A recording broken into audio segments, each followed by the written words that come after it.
We're here at the Ohio Health Ice House for Game 2 of the National Semifinals. This one between the University of New Hampshire and Florida Gulf Coast University. Brett Luthner, and I'm joined by Sean Bretherick. And this one matchup of two teams that have two totally different paths to this game. First of all, the University of New Hampshire, 3 very close games in pool play. All of them have one goal, 6-5 on each of the games. The last one, of course, they defeated the University of Toledo in overtime with the most unlikely of heroes. Alex Campbell scored 3 goals all regular season long, and then he comes out there and matches his entire season total in one unbelievable night for the youngster, Mr. Campbell. As Reston McGibbon on call last night called him the Magic Man.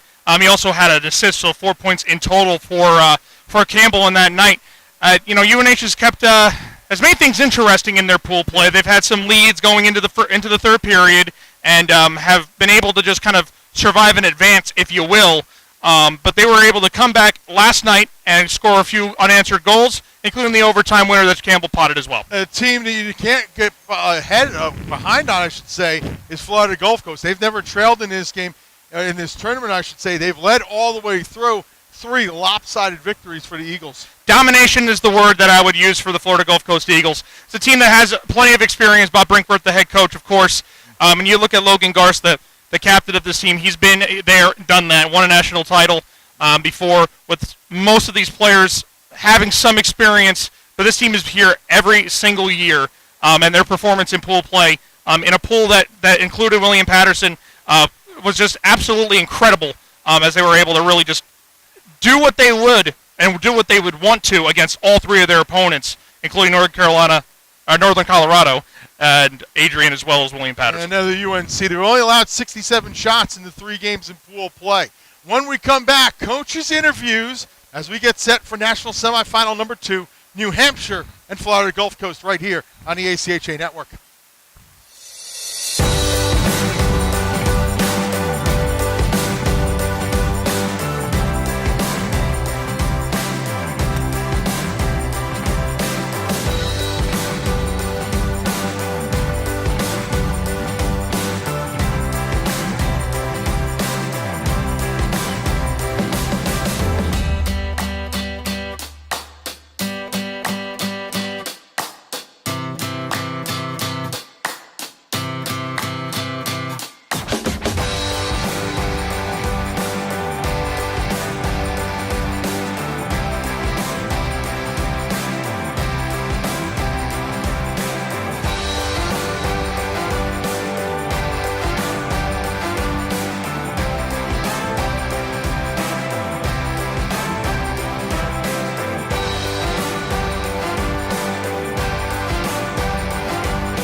Back here, National Semifinal number 2 coming up. Before this game, Andrew Shapiro had a chance to talk to both coaches. First, the University of New Hampshire's Steve McIsaac.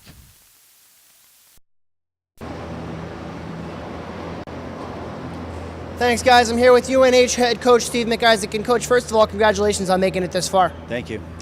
You guys went 3-0 in pool play, 3 exciting wins, all by the same 6-5 score. What's the motivation like for you guys coming into today's game? You want to wear the jersey again? We got to go right now, right off the bat. That's what it's been all year. You want to put it on at the end of the year and be the last one to wear it. You got to go. You have a very daunting task in front of you, a tough Florida Gulf Coast University team. What's the preparation been like for the guys? Just play our game, right? We're here for a reason. It wasn't by mistake. We did what we needed to do to get here, and we need to continue to do what we're good at, and that's getting pucks deep and putting bodies and cycling down low and just taking care of our zone, and just got to continue it for another 60. You guys went through regionals. You had to play a couple of extra games over Florida Gulf Coast. We already saw one regional team advance in Lindenwood University. Do you think that plays any kind of effect into how this game will turn out? I think so. We didn't have a long layoff like some of the other teams did. I've been in both positions where we had the layoff and where we didn't. And I think playing more recently helps us continue to get better and continue to work and continue to have competition other than our own in practice. Thanks, Coach. Good luck today. Thank you. Right back to you. How was the thoughts of head coach Steve McIsaac coming in? Thank you very much, Andrew. And Sean, Steve McIsaac, he's got experience in this game. He won in 2014. He absolutely does. You want to talk about a team that a coach that just knows how to keep his team mentally in a game, no matter what the circumstances are. You talk about how they took control of the third period and then came back and won it in overtime. I can probably count maybe a little bit off of my one hand on how many times he's been able to do that over the years. It's been a little while, but we know that Steve McIsaac has that ability to get that out of his club, and we'll see if he has. We'll see what he can do. It seems like his team plays a little bit better from behind, just how it seems like as far as this tournament is concerned. Well, now we'll get thoughts of the other coach in this game, head coach Bob Brinkworth of Florida Gulf Coast University. Thanks, guys. I'm here with Florida Gulf Coast University head coach Bob Brinkworth. And, Coach, first of all, congratulations on making it this far. Thank you. Yeah, it's always good to get through the pool play, and now there's just 4 of us and 2 games left. You guys had a dominating run through Group C. What's the morale like for the team? I wouldn't say it was dominating. We had a real good first period yesterday against a very good William Patterson team. So we got the jump on them, and we need to try and do the same thing again today. You guys have been here before in the national semifinal, 1 game away from a national championship appearance. What's the motivation like for the guys? Well, 3/4 of the team was here last year, and we had a 2-0 lead going into the third period to the team that won the tournament, New York University. So that was a tough loss, and they have been waiting for this opportunity to get another shot at it. So what do you guys have to do to come out and beat a tough UNH squad? I think we have a very good skating team, and we need to bring the kind of pressure that we did yesterday against William Patterson. And obviously, when you play in the other team's end, good things usually happen. Thanks, Coach. Good luck today. Thank you. Back up to you. All right, starting lineup's about to be announced. We're throwing it right down to public address announcer Andy Storrs. The Columbus Blue Jackets and the Ohio Health Chiller Ice Rinks. This is ACHA public address announcer Andy Storrs. Semifinal game number 2 today features on the visiting team bench the winner of Pool A from the Northwest East region, seed number 3, the University of New Hampshire Wildcats. And on the home team bench, the winner of Pool C from the Southeast region, seed number 2, the Florida Gulf Coast University Eagles. Let's meet the starting lineups for both teams. First, for the University of New Hampshire Wildcats, in goal, a sophomore from Dartmouth, Massachusetts, number 33, Brandon Sullivan. On defense, a freshman from Andover, Massachusetts, number 7, Patrick Hughes. On defense, a sophomore from West Barnstable, Massachusetts, number 20, Matthew Lambert. At center, a junior from Norfolk, Massachusetts, number 36, Patrick Holmes. And left wing, a sophomore from Ringwood, New Jersey, number 4, Danny Mullen. And at right wing, a senior from Pompton Lakes, New Jersey, number 44, Kyle Stansarella. The head coach of the Wildcats is Stephen McIsaac. His assistants are Scott Bayan, Al Cantois, and Dylan Palmer. And now the starting lineups for the home team bench, the Florida Gulf Coast Eagles. In goal, a senior from Brampton, Ontario, number 29, Brad Ramchuk. On defense, a sophomore from Fort Myers, Florida, number 5, Matt Celera. On defense, a senior from Fort Myers, Florida, number 8, Jake Leonard. At center, a junior from Naples, Florida, number 13, Trevor Mullally. On left wing, a sophomore from Tampa, Florida, number 9, David Wong.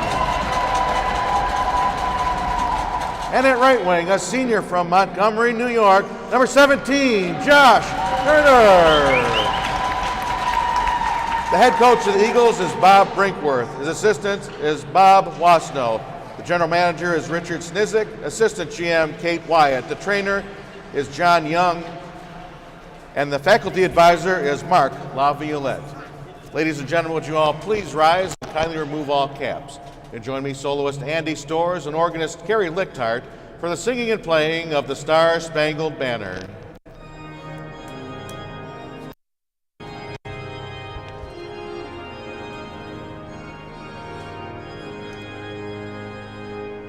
Oh, say, can you see by the dawn's early light what so proudly we hailed at the twilight's last gleaming, whose broad stripes and bright stars through the perilous fight o'er the ramparts we watched were so gallantly streaming, and the rocket's red glare, the bombs bursting in air, gave proof through the night that our flag was still there.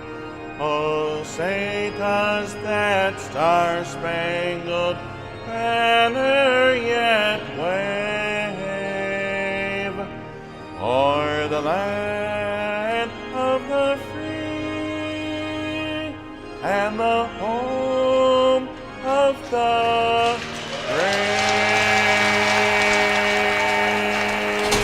Well, there's only one thing left to do, and that's to play hockey. For the play-by-play of National Semifinal number 2, Andrew Shapiro and John Peterson. Guys, take it away. Thank you, Brett Luthner. This is it, semifinal number 2 in the ACHA Division II National Championship Tournament, live from the Ice House in downtown Columbus. Andrew Shapiro, John Peterson taking you through the action. It'll be the UNH Wildcats, the number 3 seed out of the Northeast, taking on the number 2 seed out of the Southeast, the Florida Gulf Coast University Eagles. Starting lineups for New Hampshire, it's Danny Mullen, Kyle Scancerella, and Patrick Holmes up top. Patrick Hughes, Matthew Lambert on D, and Brendan Cats. For the Eagles, it's Josh Corner, David Wong, and Trevor Mullally up top. Jacob Leonard, Matthew Solera on D, Brad Rambajan in goal. There's the face-off, and we are underway. Florida Gulf Coast moving left to right in the white jerseys, trimmed in green with the blue helmets and pants. UNH moving right to left in the blue jerseys with white. Down the wing, that's Leonard. He throws it in front, covered up by Sullivan. He'll get a whistle 15 seconds into the game. As I bring in my broadcast partner, John Peterson. JP, what are you looking for out of this game? Well, what we're looking for is to see what kind of defense UNH is going to be able to put up against Florida Gulf Coast here. Florida Gulf Coast, they just have these stretch passes that are tape to tape all the time. It doesn't seem like they do anything wrong when they're breaking out of their zone. So let's see if UNH could try and stop that. Both teams 3-0 in pool play. Florida Gulf Coast coming in at an outstanding 17 goals for, 4 goals against. UNH a little bit of a tougher route, 3 6-5 victories. The last one coming last night in overtime over Toledo as that shot blocked away by Rambajan off the stick of Danny Mullen. To the point it goes, a shot by Hughes, kicked away by Leonard. Into the far side corner, Sprague turns it around. Circling with it is Hughes. Sprague ties up on the far side corner, and breaking out with it is David Wong. Tries to feed a pass for corner, but it's foisted back in by Lambert just as quickly. One thing that we've noticed here during this tournament is the Florida Gulf Coast team doesn't give up a lot of shots. They do try to block a lot as well. Quickly down the wing, here's Eddie Leon, gets around a man, shoots, score! Eddie Leon, a minute 10 into the game, puts Florida Gulf Coast University up 1-0. Just like that, Florida Gulf Coast breaks the 0-0 tie. Eddie Leon gets the puck, skates all the way up the ice, uses that speed, gets around a defenseman and puts it through the legs of Sullivan. A great pass by Eddie Leon as we take a look at the replay. He made a nice backhand move to get around Rittenauer and beats Sullivan to the 5-hole, giving the Eagles a 1-0 lead. Florida Gulf Coast with the puck now, that in the person of Corner. Up the wing across for Leon, intercepted by Murphy and played up ahead by Mullen. Out to center, here comes Brett Yoakum. Gets through Campbell, the magic man from last night, Alex Campbell. 3 goals all season, JP. 3 last night, including the game winner in overtime, and an assist on the game-tying goal in the third period. Yeah, I'll tell you what, that's a pretty good job out of a guy who hasn't done much scoring during the season. He stepped up when he needed to. Breakout pass hits an errant stick and goes into the Florida Gulf Coast end. Co-captain Jordan Klotz tries to play this one out to center. It's stolen away and sent back in, that by Campbell. Up ahead into the feet of Yoakum. He couldn't find it. As quickly starting up is Hebert. In the far side corner, Hebert mashes there with Michael Haskins. Out in front, save Rambajan off the side of the net. Another save by Rambajan. Puck loose in the slot. They battle for it. Down to the ice went Hughes. Loose in the slot. He can't pull the trigger. That being Campbell. He ties up with Garst in the near side corner. They do battle to his side, as you see on your screen. Breaking out was Garst for the moment, and Haskins will control for the Eagles. Haskins up the wall and out to center. Kicked forward by Klotz. Ties up with Scancerella, and now Klotz will try to step forward again. Able to do so. Here he comes down the left wing. Klotz takes it into the corner, rubbed off there by Maffeo. That is maybe in the corner. That shot taken by O'Meara, but blocked on the way in. A little bit slow is Royer. O'Meara has it again. That high riser catches the glass and rattles around. Taken on the near side boards and controlled away by Scancerella. Backhands this one up but not out for a keep-in by Stimson. Shot off the side of the net. Up the near side boards again. Finally, UNH able to get this one not out to the blue line, though, as it's kept in by Arkelpane. Kyle Mealy sends it up the wall, and finally UNH able to break out to center. Scancerella sends this one into the Eagles' end, and Rambajan has to come out and play it.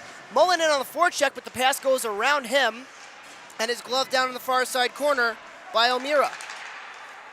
Turning and firing a shot that was Holmes, but he was unable to get anything on it. Hughes spins on a shot, and Holmes has it now. His shot in front goes through the crease, looking for the deflection by Scancerella. Mullen has it at the top of the circle. Tries to drop it off for Holmes, but the misconnect is too apparent, and Brandon Beard takes over. Sent ahead for the play-in by Arkelpane. As the near side corner, Patrick Hughes starts up for the Wildcats. 3 minutes gone by in the first period, almost 4 now, and it's a 1-0 lead for the FGCU Eagles. This one sent all the way down, no icing. Sullivan out to play it. Rasty McGibbon is in between the benches. We'll hear from him in just a few minutes. This one played out in front. Breard unable to control, and here come the Wildcats 4-on-2. Lambert leaves it off for Holmes. Sent back into the Florida Gulf Coast end to be controlled there by Solera. Solera gets this one into the UNH zone. Down the right wing here, Solera. Man in front, shot, score! Jack Laviolette on the back door! Buries the pass from Solera, and it's quickly 2-0 Eagles. Yeah, really nice play by Florida Gulf Coast, able to break into the zone.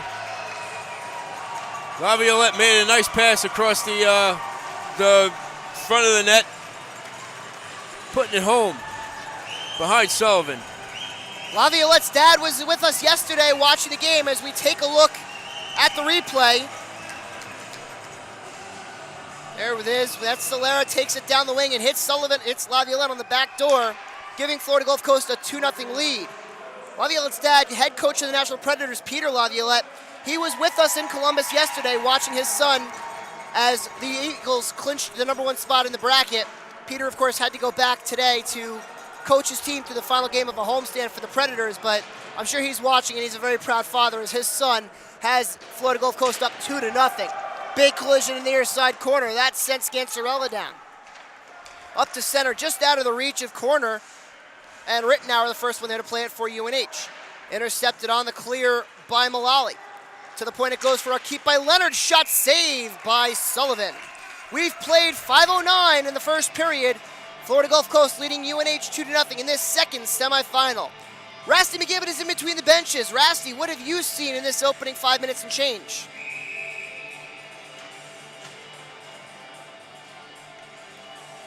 Looks like we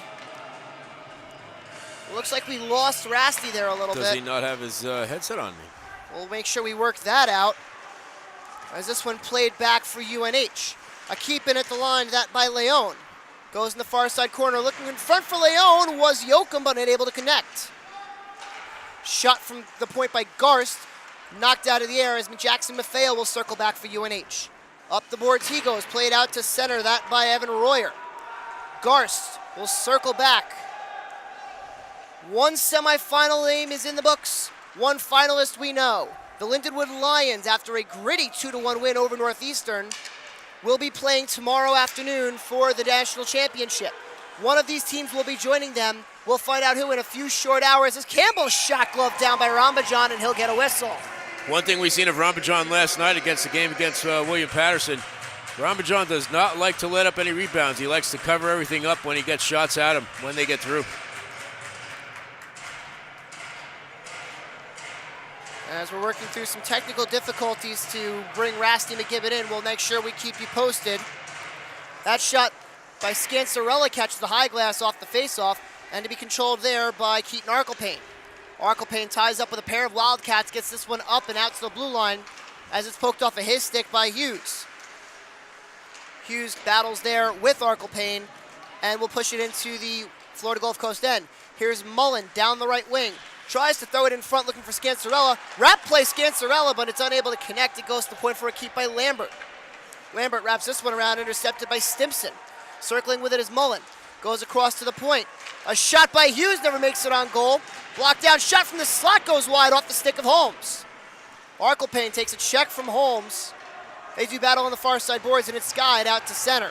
Lambert will control for UNH down 2-0 with 13:15 to go in the first period. Goals by Eddie Leone and Jack Laviolette have the Eagles up by a pair, as this one is icing on UNH. Tell you what, this is definitely the start Florida Gulf Coast wanted, to get up early and often here on UNH. The Wildcats have got to try and find a way to stop this high-powered offense of Florida Gulf Coast. And now we bring in Rasty McGibbon. Rasty, what are you seeing down on the bench? Well, what I can see so far is that Florida Gulf continues to roll all their lines. The excitement that we saw early on from UNH has really seemed to die down as Florida able to pump 2 goals in very early on. And it was almost 3 as that shot by Leonard was knocked down by Sullivan, and here comes Danny Mullen down the left wing. Mullen can't get around Leonard as the poke check goes into the near side corner. Mullen and Leonard tied up, and it's steered around by Stephen Noyes. Up and out to center on a second effort. Here comes Leonard, 2-on-3. Leonard can't get through the check of Rittenauer, who plays this one up ahead. He was looking for a clear-in by Mullen. Mullen unable to track down the loose puck. Crunching check on the far side boards elicits a cheer from the Eagles bench as Brandon Beard will play across. Leonard plays this one up to center. A keep in at the red line, that by Tristan Hebert, thrown on goal, sticked away by Rambajan. Murphy leaves it off for Sprague. Devin Sprague throws it in front, but it's knocked down by Leonard, and it'll be started up by Jack Laviolette. Laviolette played it ahead for Noyes, who sticks this one into the UNH end with 12 minutes and change to go in the first period. That sees the Eagles leading the Wildcats 2-0. Murphy, the captain, gets a nice move away from Mullally, and now we'll start out with a head of steam. Here's Brendan Murphy over the checkered line. He tries to send one in on a hard slap shot, but it was blocked down, that by David Wong. Down the wing comes Haskins. Gloved out of the air by Hebert, it rolls towards goal, but Maffeo will just circle it around and get it out of harm's way. Clearing attempt almost intercepted. Maffeo gets this one out past the reach of Campbell as Garst will collect for Florida Gulf Coast. To the far side boards, Campbell and Mullally tie. Goes behind the net for Garst to take with 11:26 to go in the first. Up ahead for Corner. Corner gains the red line, deliberately can't get around the check of Mealy though, as it's played up ahead out of the reach of Evan Royer. Circling back is O'Meara. That's Stimson with the puck, who plays it up ahead for the pass out. Interception by Campbell at the crest of center ice. Here he comes 2-on-2. Just backhands this one into the far side corner. Wrapped around the boards for a keep in, but it goes through the UNH defenseman, that being Evan Royer, and it's an icing on Florida Gulf Coast with 10:57 to go in the first period. So far, UNH has been able to get the puck into the Florida Gulf Coast zone with some possession. They just got to work to get some shots, some high-quality scoring chances on Rambajan. Just checked in with the minor officials here, and they have shots at 5-5 halfway through the first. Our on-ice officiating crew for today, Matt Spaeth and Tim Mills, the linesmen Brian Perry and Mitch Kelly. This one played up and into the UNH end off the face-off. Florida Gulf Coast can now change their tired players. Lambert sends this one across to be controlled by Stimson. Up to center and taken away by Lambert. Here he comes down the left wing, just backhands this one in behind Rambajan. Controlled behind the net by O'Meara. Shot from the point, sticked away by Rambajan. Rattles around for Lambert to take for UNH. Quickly back in behind the net. Scancerella looks in for the slot. Leon has it for Florida Gulf Coast, and that'll spring Mullally down the left wing. Excuse me, that's Klotz. Klotz drops a pass off. Looking in front. Save by Sullivan. Big save by Sullivan. Sorry, Andrew. That's all right. A nice pass by O'Meara. Leon was looking for a second one, but unable to connect as Lambertos play this one up, but not out. Finally gets to center on his second attempt. In comes Klotz. Klotz ties up and leaves it off for Yoakum. A shot save made by Sullivan. And there's a whistle. 9:59 to go in the first period. 2-0 lead for the Florida Gulf Coast University Eagles. Sullivan looks like he's laboring a little bit after making that save with the shoulder. And we should be stepping aside for immediate timeout. And that is the case. So we'll step aside for a brief minute to give our sponsors some love. This is the 2018 ACHA Division II National Championship Tournament on the ACHA Hockey Network. The 2018 ACHA National Championships are brought to you by Aries Sportswear, the official merchandise sponsor of the ACHA. Howie's Hockey Tape, the official hockey tape of the ACHA. And by the Three-Legged Mare, located right in the heart of downtown Columbus. Back here at the Ohio Health Ice House in downtown Columbus, Andrew Shapiro, John Peterson, semifinal number 2 in the 2018 ACHA Division II National Championship Tournament. It's a 2-0 lead for the Florida Gulf Coast University Eagles. Eddie Leon and Jack Laviolette tally just 3 minutes and 17 seconds apart. And the Eagles lead the Wildcats 2-0. JP, your thoughts on the first 10 minutes of the game? First 10 minutes of the game, Florida Gulf Coast doing what they wanted to do, get up a quick lead, up 2-0 here. They still, whenever one of their players gets a puck in their own zone, their forwards just jet up the ice. Rasty McGibbon, sorry, go ahead. They just constantly are moving forward, and their passes are always accurate. Rasty McGibbon between the benches. Rasty, have you noticed any panic on the UNH bench at all? No, I haven't noticed any panic at all. I think really they are going to try to stick to their game plan. A very emotional win for them last night as they were able to come back in overtime, and I think that they will poise and just chip away. Nice play by Reardon out in front. Murphy's shot goes wide. To the point it goes, a keep in by Reardon. Sent back around for Sprague to play off for Murphy. Murphy looking in front trying to find Reardon, but it goes through him to the point for a Rittenauer shot. Blocked off by Solera, kicked ahead by Reardon, taken down in a legal fashion by Eric Mabey, and this one sent into the UNH end by Keaton Arkelpane. Arkelpane gets his own tie-up and just takes himself out of the play, kind of lost his footing there. Yeah, it looked like he leaned too far backwards, and that was it.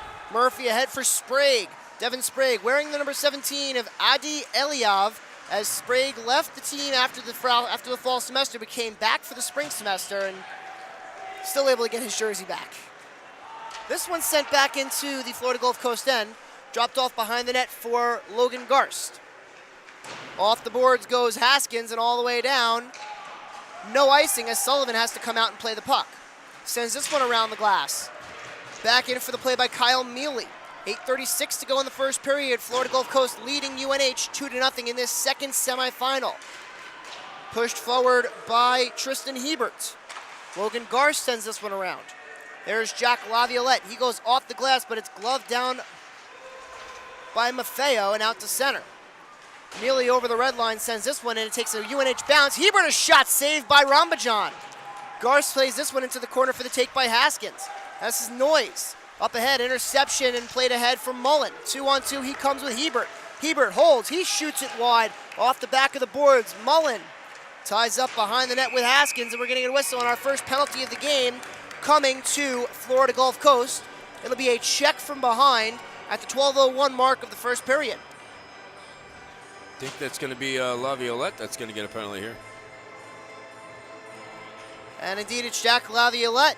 2 minutes for checking from behind. UNH going to the power play for the first time today, the first power play of the game to either team.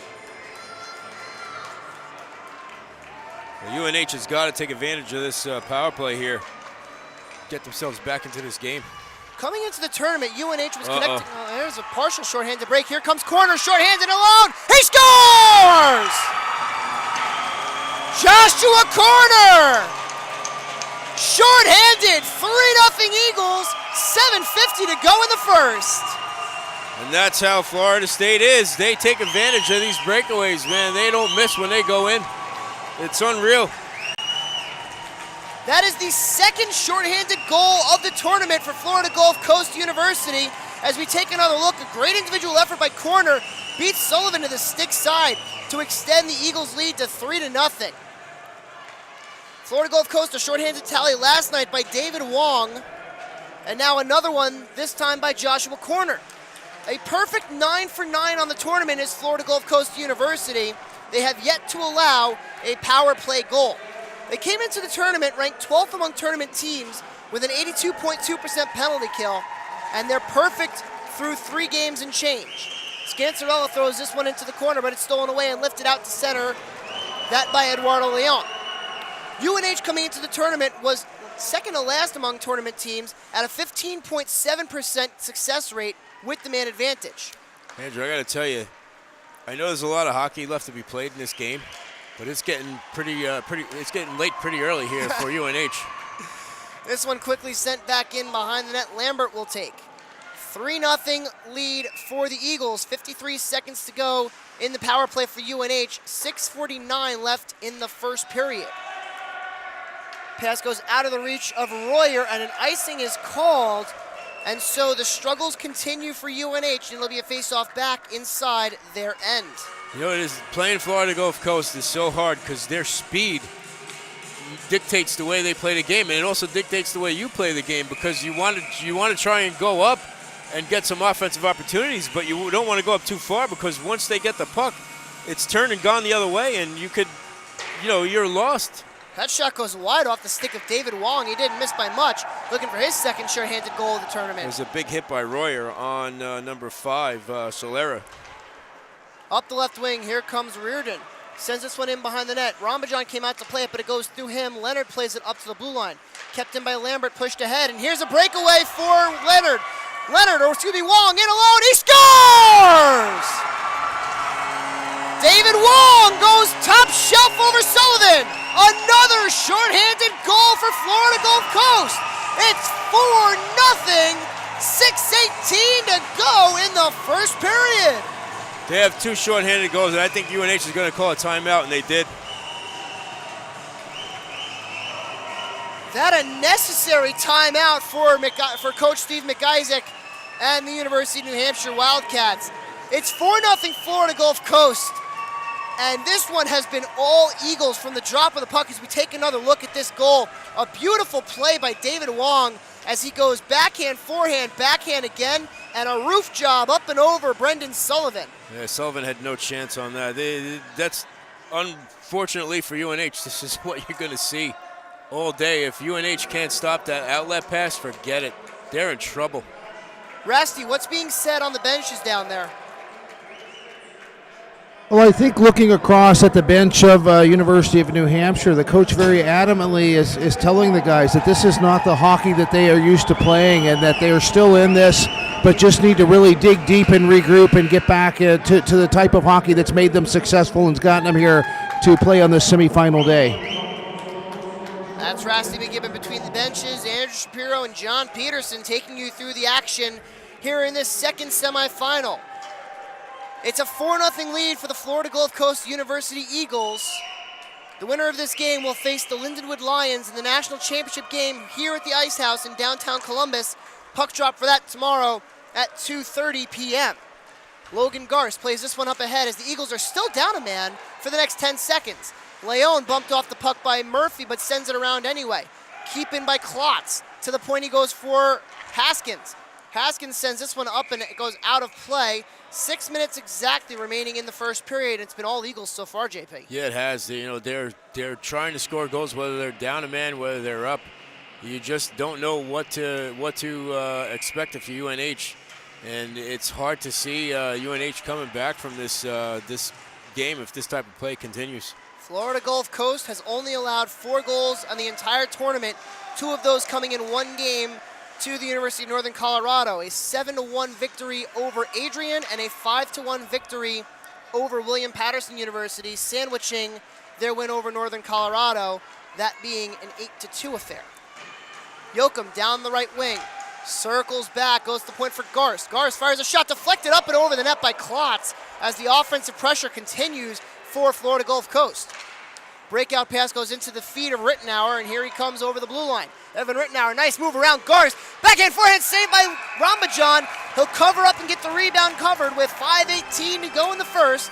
And Florida Gulf Coast holding on to that 4-0 lead. Little offensive outburst by UNH. They've got to take advantage of this opportunity in the offensive zone here now. They got to start doing something that's going to get them some momentum back. Now, while Florida Gulf Coast has not faced a whole lot of shots in the tournament, Brad Rambajan does have the best goals against and save percentage through pool play. It's hard for other teams to get shots on him. That's why. Oh, he's still save percentage is very, very good. He's I only allowed 2 goals in the entire tournament. In the corner, that's Fogarty playing out in front. A save made by Sullivan. A shot from the point. Glove saved by Sullivan. Loose in front, taken away by the Wildcats in the person of Patrick Holmes. Up ahead, Mullen has the puck stripped from him by Fogarty, and it's sent back behind the net. Kyle Mealy will play up for the Wildcats. Another pass goes up but not out. A takedown at the blue line by Holmes of Arklepane. Legal fashion, though, as the referees keep their arms down. Up ahead, and a clearing attempt is intercepted by Arklepane. That's a nice move by Fogarty. He springs maybe a shot glove save by Sullivan. He'll hang on with 4:30 to go in the first. Florida Gulf Coast leading 4-0. There's a little bit of success for Sullivan there as he's able to make a save, keep this to a 4-0 lead. 4-0 deficit. We don't have Sullivan's save percentage on the tournament thus far. We do know that he's 3-0 with goals against a 5 as he was in net for all 3 games in pool play, all 3 of which went the way of the Wildcats, all 3 of them being a 6-5 decision. Now, JP, in 2 of those games, UNH led 6-2 at one point in the game, and the other teams just came back in. Those other 2 teams being being Northern Arizona and Trine. In their game against Toledo last night, they actually really never led, I don't believe. Or if they did, it was only for a few minutes. Until the end of the game. Well, they got the last goal of the night, and that's the one that counted as the overtime winner sent them here for this tough task against this very tough Eagles team. Tell you what, UNH might have to start getting a little bit physical here and trying to slow down Florida Gulf Coast because they're still able to skate around at will, and they're always skating fast. It's really incredible team speed on this club. A big check on the far side board by Leonard on Hebert. And now Leonard has it. Leonard plays it up. It goes over the stick of Brandon Beard and all the way down. This will be an icing for Florida Gulf Coast with 3:26 to go in the first period. One thing we could say from Florida Gulf Coast last night against William Patterson in the game for the pool clinching game.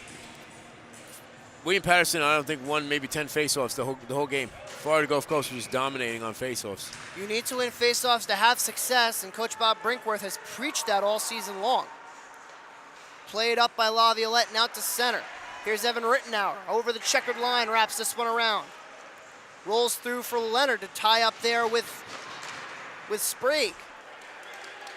Up for David Wong. He can't get it out. It's kept in by Murphy. To the slot. Murphy goes across. Sprague shot saved by Rambajan. Puck up in the air and into the far side corner. To the point for a keep by Hebert. Hebert, a shot never makes it on goal. Eagle taken down. Penalty coming to UNH. And Florida Gulf Coast will get the first power play of the game. It's 2 minutes for tripping.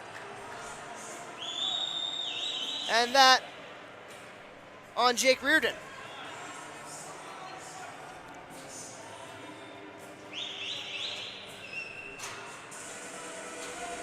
.252 to go in the first period. Florida Gulf Coast leading 4-0, and now up with the man advantage. On the tournament, they are 5 out of 11 for a success rate of 45.5%. And JP, I'm sure you can guess that is the #1 power play in the tournament, as that one blockered away by Sullivan. Yeah, it's the #1 power play, probably the #1 offense, #1 PK, #1 shorthanded goal scoring. UNH coming into the tournament was killing them off at an 85.9% clip, that good for 5th among tournament teams. Again, we don't have the updated UNH stats after their win last night over Toledo. As breaking out with this one is Matt Lambert. Up ahead, here's Patrick Holmes 1-on-2. Holmes fakes a shot, freezes Garston, fires one wide of the net. Eddie Leon will start up the far side wing with 1:23 to go in the power play. 2:13 left in the first period. That has been all Eagles thus far. Yoakum drops it off for Leon on the far side boards. Tell you what, if you're in New Hampshire you get to take the opportunity to take a shot, you got to make sure it hits the net because you can't give Rambajan any help by missing the net. Maybe goes across for Garst to fire off the high glass. Bounces loose in front, controlled by Holmes. Ties up with Yoakum. Has to double back behind his own goal line. Can't get through Leon, but Lambert finally able to push it up and out of harm's way. Along the near side half boards, it's Klotz. Klotz around Lambert. Yoakum from no angle shoots it wide. It carries around for the keep by Garst. Down low for Klotz to the point of keep by Maybe. Maybe throws it towards goal, deflected wide by Yoakum. Leon ties up with Hughes in the far side corner and escapes with it. To the point Maybe, 30 to go in the power play, 1:20 left in the first period. Deflection goes wide, that off the stick of Yoakum. The original shot taken by Garst as a pair of players collide in the corner.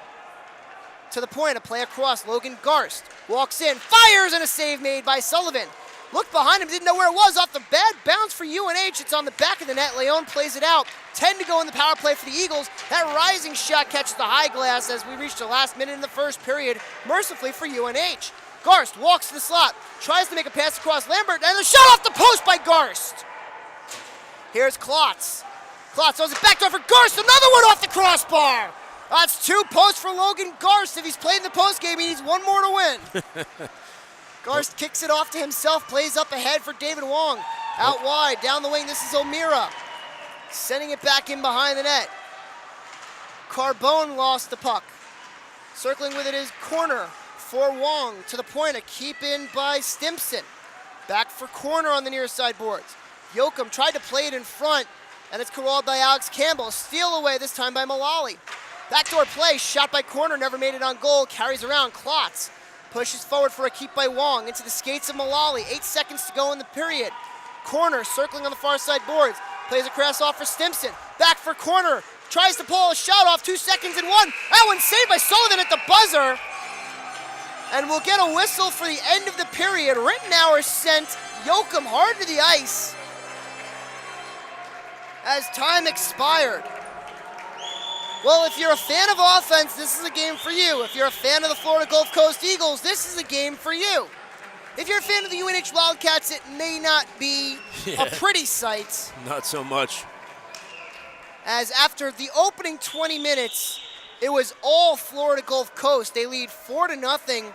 A pair of shorthanded goals. One by David Wong and one by Josh Corner. And we hope to have Rasty McGibbon standing by with an interview with head coach of UNH, Steve McIsaac. He is. They are walking off the ice now, so they're walking out of the bench area now. So we'll have an interview with Coach Steve McIsaac in just a few minutes, but really quickly, JP, I mean, what did you see out of that first period? I've seen a lot of Florida Gulf Coast playing the game they like to play, high speed, stretch passes, breakaways. You know, they're able to score a lot of goals off of that type of offense, and they're able to dictate the way the game is played, and that's what they're doing.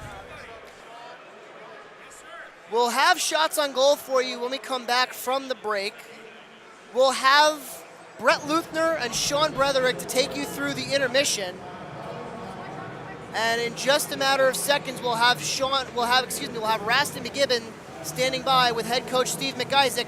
And we have them now for you. Rasty, go ahead. Coach McIsaac, you guys have demonstrated no problem. What do you need to do to get your... We get on the power play and we stop moving our feet, and they took advantage of it twice on the same power play. We're just standing, keep our feet moving. They've got guys that can wheel, and we got to put the puck deep and go play in there and cycle. Incredibly emotional win and showed a lot of character for your guys last night and that overtime winner. Just tell me about how that factors into to getting guys up and pumped ready for today. It just shows that they can do it. We put ourselves in the 8 ball. We've done it a few times this season, and you know we're not here by mistake. So we found a last night. We'll find a way to try to get. Thanks very much for this, Coach. Good luck in the next 2. Thank you. Thank you. Guys, now back up to you. All right, thanks, Rasty, and thanks, Coach McIsaac. We'll take a timeout here After the first period, Brett Luthner, Sean Bretherick will have the intermission report for you at the end of one period. It's the Florida Gulf Coast Eagles 4 and the UNH Wildcats 0. This is the 2018 ACHA Division II National Championship Tournament on the ACHA Hockey Network. For over a century, Columbus has had an appetite for sports. As our city grew, so did our ravenous hunger for more. More sports, more of the time. And not just the mainstream, we wanted it all. A sports city founded on determination, focus, strength. We were never mediocre, and to this day, we never settle. We're a bunch of sports-crazed, competition junkies dying to sink our teeth into whatever game, match, tournament, league, or season thrown our way. You see, Columbus is full of passion. Passion for all that sports embody. Hope, challenges, progress. As we continue our journey to be one of the world's best sports destinations, it's clear Columbus has no off-season.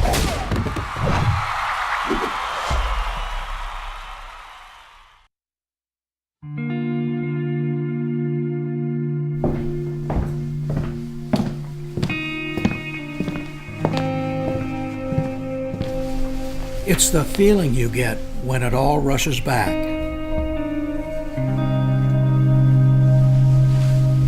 The lights, the sounds, the thrill. This memory has been earned and preserved for a lifetime.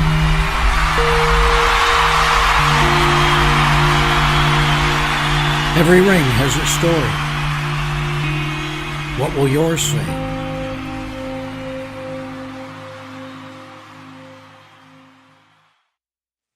Hello, this is Harriet Howey's. Not all hockey pucks are created equal. This is a Canadian-made high-density rubber puck. It is chip resistant.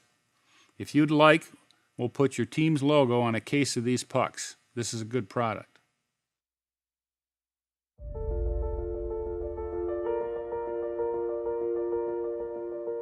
It started with land and a grand plan to build a university, protect biodiversity, shape engineers and pioneers, explore frontiers and spark careers, and serve local regions through the work of collegians to chase dreams, cheer teams, teach, share, improve, and prepare to bring minds awake and give back more than we take. To build a school of wonders where communities connect, inspiring those who inspire others. That's the FGCU effect.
Comprehensive first period for Florida Gulf Coast, a 4-0 lead over New Hampshire after 20 minutes of play here in downtown Columbus. Brett Luthner, Sean Bretherick, and we've been seeing this all weekend so far out of the Eagles, and they really ramped it up there in period number one. Yeah, it's The word I would use is speed. It's been all over the ice have the Eagles been flying around. Yeah. And it's just been relentless. You see, 3 of those goals were not, well, one of them was a shorthanded goal. The other 2 of the other ones were all breakaways, as well as that shorthanded goal being the third. It just really seems like Florida Gulf Coast, as I mentioned before this game started, they've been able to do whatever they've wanted to against their opponents. And again, here we are in the first period of the semifinal game, once again being able to do whatever they wanted with UNH. And in this period again, UNH didn't really get many good scoring opportunities. Right. They had one down low. Brett Ramajan makes the save. But outside of that, they've throttled the Wildcat attack. Again, just being able to literally do anything that they wanted to do. They've been able to force their will against UNH in this game so far. In this first period, it was a complete domination of a period. And if there's some adjustments that Coach McIsaac can make, I'd like to see it. I haven't seen any coach so far in this tournament be able to figure out how to slow these guys down yet. We'll find out. We got highlights for you when we come back. 4-0 Florida Gulf Coast with the lead after 20 minutes of play. Those highlights when we return. She's got to shoot it. And she hits it. Are you ready, Columbus? Then join us for the debut of the NCAA Women's Final Four at Nationwide Arena. Get ready to see it all, do it all, and go for it all. March 29th through April 1st.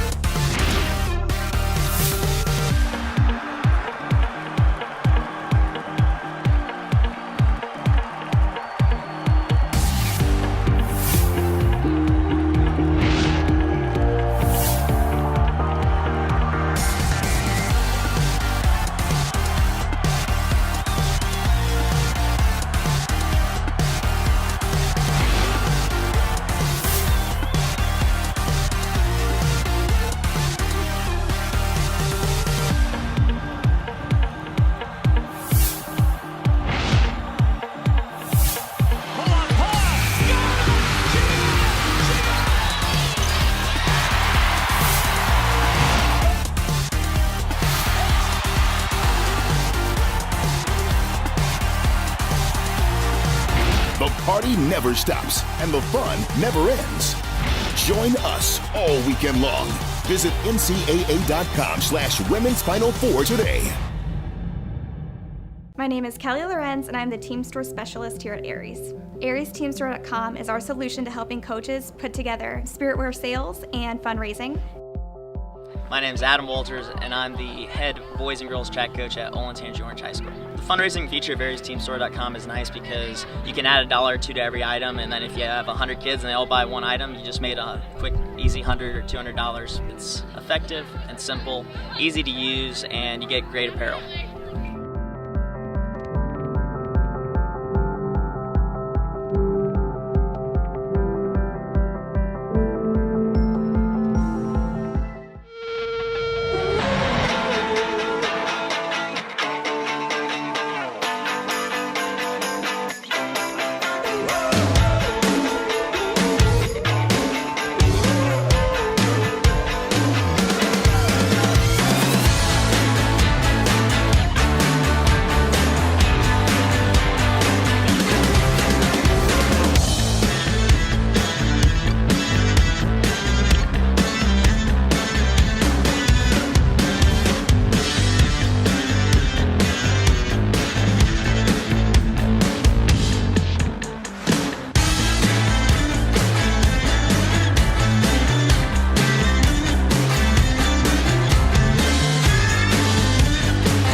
Nothing Florida Gulf Coast after one. Here are your highlights in this one. And Eagles got started early, minute 10 in, Eduardo Leon. Once again, it's just that speed of Florida Gulf Coast, just being able to fly in from out of nowhere, just taking advantage. Look at this quick move right here. And Sullivan had no chance. 5-hole through him. That goal would make it 1-0. Then Jack Laviolette, a short time later, Laviolette would double the lead. And this is a great feed across. Once again, Laviolette just able to beat his man. That was Sprague right there, unfortunately, for UNH. And that was just really easy pickings for the freshman. That goal would make it 2-0. Then Josh Corners had a great tournament and would add to the Florida Gulf Coast lead. Again, just being able to take the puck away. Again, just coming from behind and outworking a UNH defender to the goal. And this is, again, what we've been talking about, having their way. And then David Wong would finish it up on another breakaway. A short-handed one, and this one was, I think, the backbreaker at this point for UNH. Again, this is a just forehand, backhand winner right there for Wong, and it just seems like the backbreaker for UNH on that short-handed try. 4-0 after one. Andrew Shapiro and John Peterson will take you through the second when we come back on ACHA Network. All right, thank you, Brett. Andrew Shapiro, John Peterson getting ready for the second period of action here at the Ohio Health Ice House in downtown Columbus. The score after one period, the Eagles of Florida Gulf Coast University 4, the Wildcats of the University of New Hampshire 0. The shots on goal in the first period, 13-10 in favor of the Eagles. JP, let's get your thoughts on that first period there. First period, there's not much more to say than a couple of people during the break. It's just unbelievable how Florida Gulf Coast can skate as fast as they do, stick handle as well as they do, pass as well as they do. When you're coming toward them with the puck, they just stick their stick out. The puck jumps off of their stick onto yours. The poke checks are unbelievable. I've never seen anything like it in a hockey game. It's the bounces that go one way here because of the way they play is just phenomenal. You heard Brett and Sean take you through the intermission report. Eduardo Leon scored for Florida Gulf Coast a minute 10 into the game. 3 minutes and 17 seconds later, Jack Laviolette buried a pass from Matthew Solera. And then a pair of shorthanded goals, one by Josh Corner, one by David Wong. And that's where we stand. Brad Rambajan, the goal to our right. He stopped all 10 shots he faced. Colin Sullivan, the goal to our left. He stopped 9 out of the 13. UNH moving left to right in the blue jerseys trimmed with white. Florida Gulf Coast moving right to left in the white jerseys with green and the blue pants and helmets. This one thrown on goal, intercepted, and here comes Jordan Klotz very quickly for Florida Gulf Coast. Klotz leaves it off for Mullally. Mullally, a shot blocker down by Brendan Sullivan. Turning with it is Wong, a shot from the point by Solera, never made it through as it was blocked down by Holmes. Excuse me, that was Sprague. Down the right wing, here's Sprague. He pushes it behind the net for the take by Murphy. Murphy ties up with Leonard but keeps possession. Behind the net, there's Scancerella in front! And everybody in Rambajan's kitchen, but nothing doing offensively as this one's taken by Murphy. Puck stripped from him by Corner.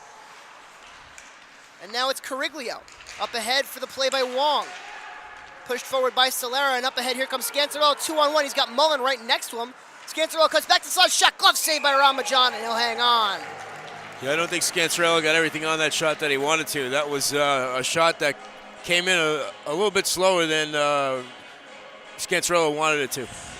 Both teams were 0 for 1 with the man advantage. Florida Gulf Coast, however, scoring 2 shorthanded goals on their lone penalty kill. Off the tie-up, here comes Leon with a head of steam. Puck knocked off his stick by Rittenauer, who has it now for the Wildcats. Backhanded wide for Mullen.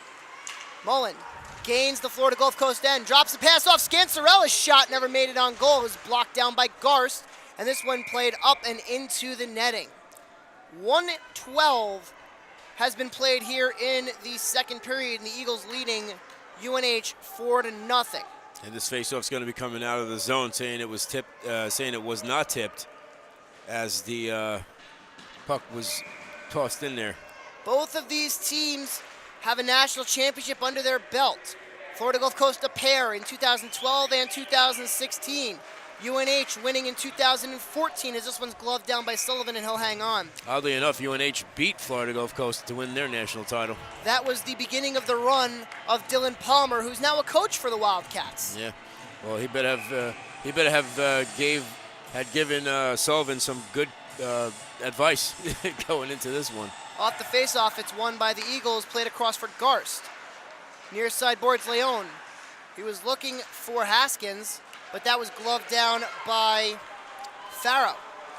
Sent into the Eagles' end and quickly back to the UNH side of things. Minute 40 gone in the second period. Rittenauer rips this one back around. Taken by Mullen. One more time, Farrow springs it around. Up ahead is Scancerello looking for a cross-ice pass from Mullen. It goes through everybody and all the way down. No icing as Mullen wins the race for the puck. Circling was Danny Mullen. He hits Scancerella in the skates, and the puck put into the far side corner, but there's no Wildcats around to take it. Over the stick of Haskins on the near side boards, a turnover for Florida Gulf Coast. Played ahead by Holmes, but it's intercepted quickly by Haskins and played up for Leon. Leon ahead for Mealy to take for UNH as Florida Gulf Coast completes a line change. Mullen gains the checkered line and has the puck stripped from him. It goes onto the stick of Alex Campbell. Campbell, a nice move, but he can't get around Garst. This one's backhanded out of play by Eric Mabey. Yeah, Campbell making a nice move, unable to get a shot off because Garst was just too much for him to get around. Rasty McGibbon is in between the benches. Rasty, how has the energy looked from your vantage point coming out of the locker room? Well, I think for Florida Gulf Coast, they continue to roll. For UNH, they do look kind of revived.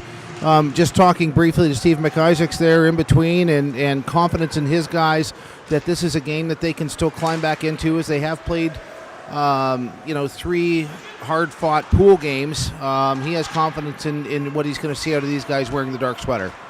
Off the turnover, Garst sends this one back behind the net, and we'll keep hearing from Rasty throughout the game as we thank him for joining us on this broadcast. And we thank you for joining us on the broadcast as well. Andrew Shapiro, John Peterson. This is the second semifinal match of the day. As this one played to the point, a shot on goal, save made by Sullivan off the try by Eric Mabey. Behind the net, it's Mabey. He goes to the point for a keep in by Beard. That shot goes up and over everybody and out of play. Lindenwood University has already punched their ticket to the national championship game tomorrow at 2:30. They defeated the Northeastern Huskies by a 2-1 score earlier today. One of these two teams will join them. Both teams have been there. Florida Gulf Coast has been in 4 of the last 6 national championship games, including a pair of victories themselves. UNH has not been to the title game since they won it all in 2014, as this one sent all the way down for an icing on the aforementioned Wildcats. 3:25 gone by in the first, and it's still a 4-0 lead for the Eagles. Now the question is, if you're Lindenwood and you're sitting here and you're watching this game, what are you thinking about if you have to play Florida Gulf Coast tomorrow? Well, if you're the Lindenwood Lions and you're watching this team, you're taking notes of what they're doing. You're making sure you have a good team meal, a good night's sleep, and then you're coming out tomorrow to play your best game because you literally have nothing else to lose. Sent all the way down for an icing with 16:28 to go in the second.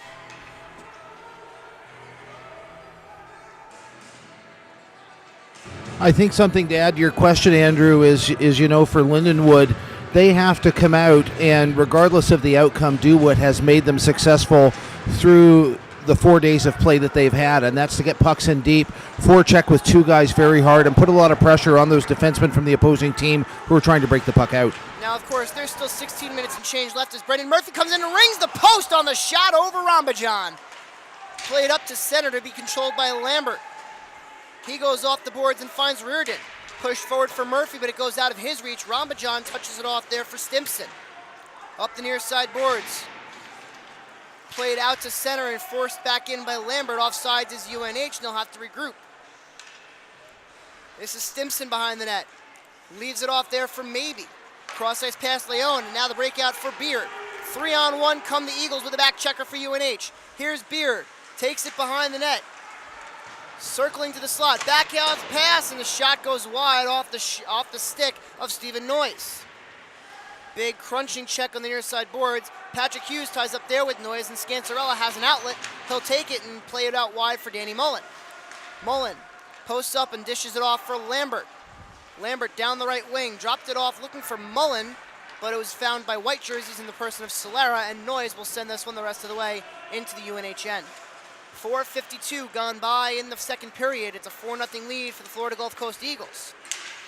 Here's Evan Rittenauer getting this one into the Eagles' end. Rambajan sticks this one ahead for Jacob Leonard. Up the wall, kept by Holmes on goal, saved by Rambajan. Holmes has it again, his shot blocked by Malali. Takes it and throws it into the corner now for the play by Mealy. Solera goes up the wall into the skates of Joshua Corner. He's looking for the breakout pass for Wong, but it hits a linesman and now has to be played back by Wong. Leonard has it into the feet of Solera. There's the pass for Wong that was played up to center, knocked out of the air by Wong, and he comes in 1-on-2. David Wong down the left wing, takes it behind the net.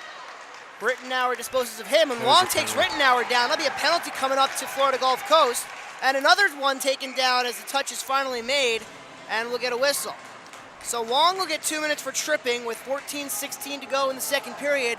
UNH back to the power play. They're 0 for 1 on the day.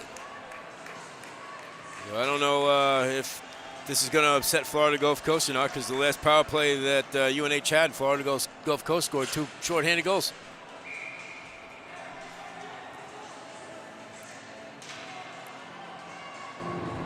Down on the bench here, we can sense an increase in the energy level for UNH as they are hopeful that this will break that pane of glass across the front of the net behind the goaltender for Florida Gulf Coast, Ramajan.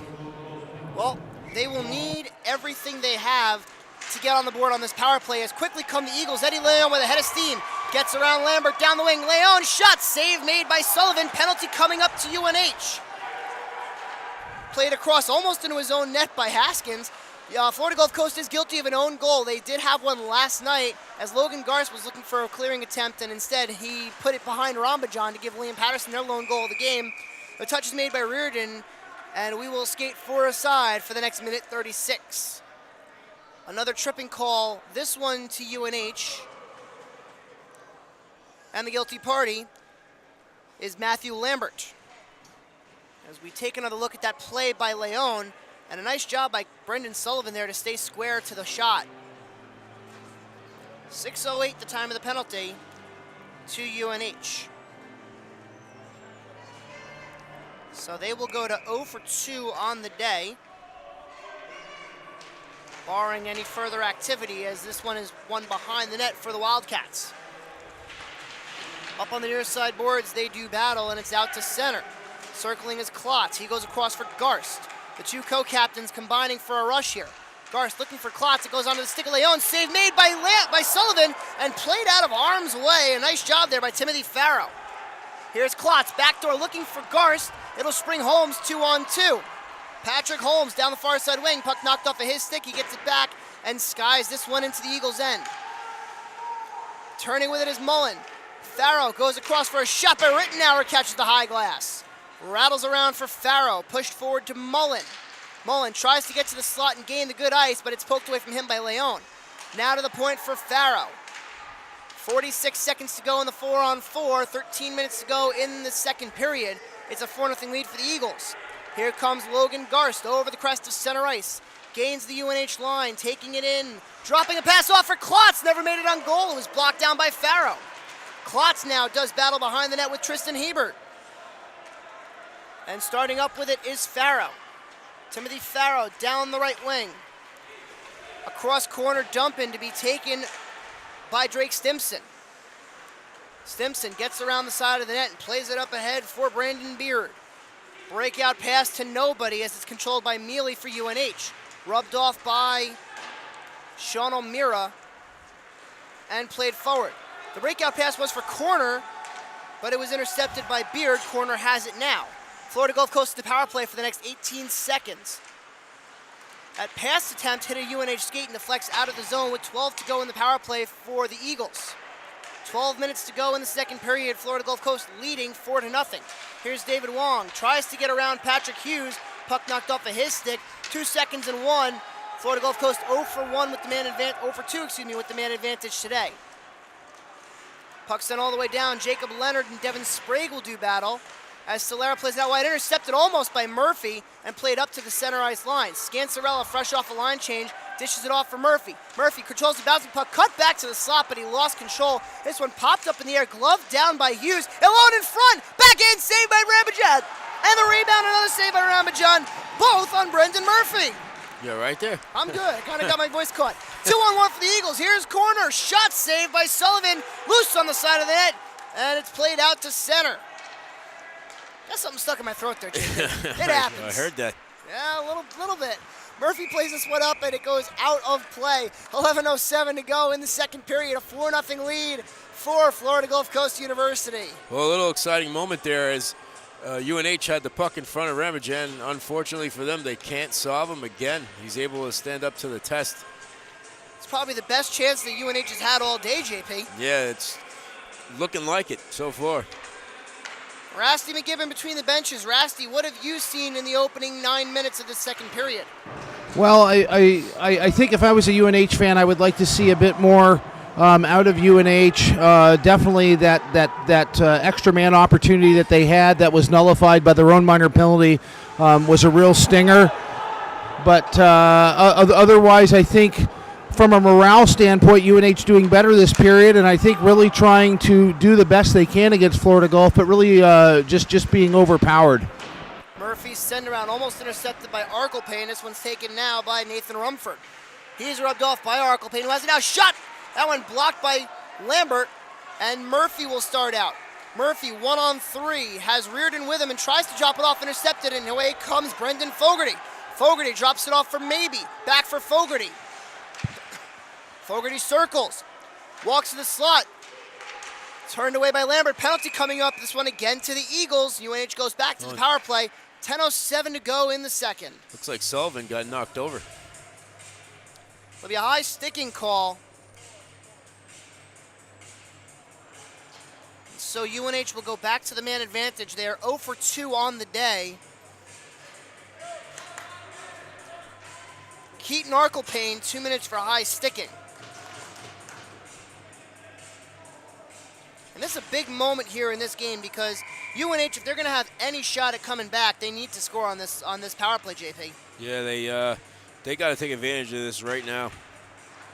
Face-off won by the Wildcats. Shot by Holmes, deflected wide. Excuse me, that was Hughes. Scancerella circles with it. Hughes has it now. Goes down low for Sprague. Wrapped around for Holmes. Holmes on the far side boards. Turns it around. It's intercepted by Stimson. Played up and kept in at the line by Scancerella. Held onto by Holmes for Hughes. Hughes tries to throw it down into the zone. It's intercepted, and away comes Klotz. Klotz down the left wing, but it was played with a high stick. And the faceoff will be back inside the Florida Gulf Coast end. And behind the net, there's a player, an injured player for the Eagles. And we can't see who it is. There's an Eagle down in a heap, and it looks like... Is that Leon? Looks like it might be Brandon Beard. Oh, it's actually going to be Drake Stimson. 22. And Stimson definitely in some severe discomfort as he gets up gingerly and makes his way to the Eagles bench. Let's hope he's okay. Absolutely. Definitely good to see Stimson getting to his feet and making it okay. 1:32 to go in the power play for UNH. 9:39 remaining in the second period. The Eagles have a 4-0 lead over the Wildcats. He looks like he's going, is he going right to the dressing room? There is a tunnel right behind. Okay, maybe he's just in the tunnel. There is a tunnel right behind each bench that will lead each team directly to their locker room. So he could be going to his dressing room. We don't know. We hope that he is okay. In the meantime, this one played off the faceoff and sent all the way down by Wong. Sullivan leaves it off for Lambert to start up with 9:28 to go in the second period. Matthew Lambert deliberately ahead for Tristan Hebert. Lambert sends this one in. It's knocked down by Klotz. Off the glass, a keep it by Lambert. Offsides is UNH, so they'll have to touch up, which allows Matthew Solera a chance to send this one all the way down. 1 minute to go in the power play for the UNH Wildcats. 9:03 left in the second period, and it's a 4-0 advantage for Florida Gulf Coast. Lambert circles away from the forecheck of Jordan Klotz. Up the wall for Murphy. Murphy goes across for Campbell. Campbell circles and circles again, taking it himself to the near side corner. Looking in front for Reardon, but he couldn't pull the trigger. Lambert has it stolen away, and away with this comes Joshua Corner. Corner one-on-one against Herbert. Makes a move, backhander, off the side of the net. I think Sullivan might have got a piece of it as a rising shot by Klotz goes over the bar. Yeah, I think Sullivan did get a piece of that puck. Here's Lambert. 17 seconds to go in the power play for UNH as they almost gave up another shorthanded goal. Here's Danny Mullen. Mullen can't get around Leonard, who gloves this one up to the keep-in by Rittenauer. 2 seconds and one. UNH now 0 for 3 with the man advantage today. Backhand shot, score! Tristan Hebert left alone on the back door. UNH is on the board. It's 4-1. Finally, UNH is able to get on the board. They were able to take a puck deep, come off the boards. Nice pass in front. Hebert was able to put it past the goaltender. I didn't think I was ever going to see Rambajan give up a goal here. And unfortunately for UNH, we've come to a media timeout. You take another look at the replay on that goal. Hebert left alone on the back door, fills the empty net off the pass by Kyle Scansarella, and a thing of beauty it was. Caught Rambajan moving, and he couldn't get back in time. UNH gets on the board. It's now 4-1. Florida Gulf Coast as we'll step aside. This is the 2018 ACHA Division II National Championship Tournament on the ACHA Hockey Network. The 2018 ACHA National Championships are brought to you by Barron's Championship Rings, the official ring vendor for all ACHA National Champions and Hall of Famers, and by Marathon, fueling the American spirit.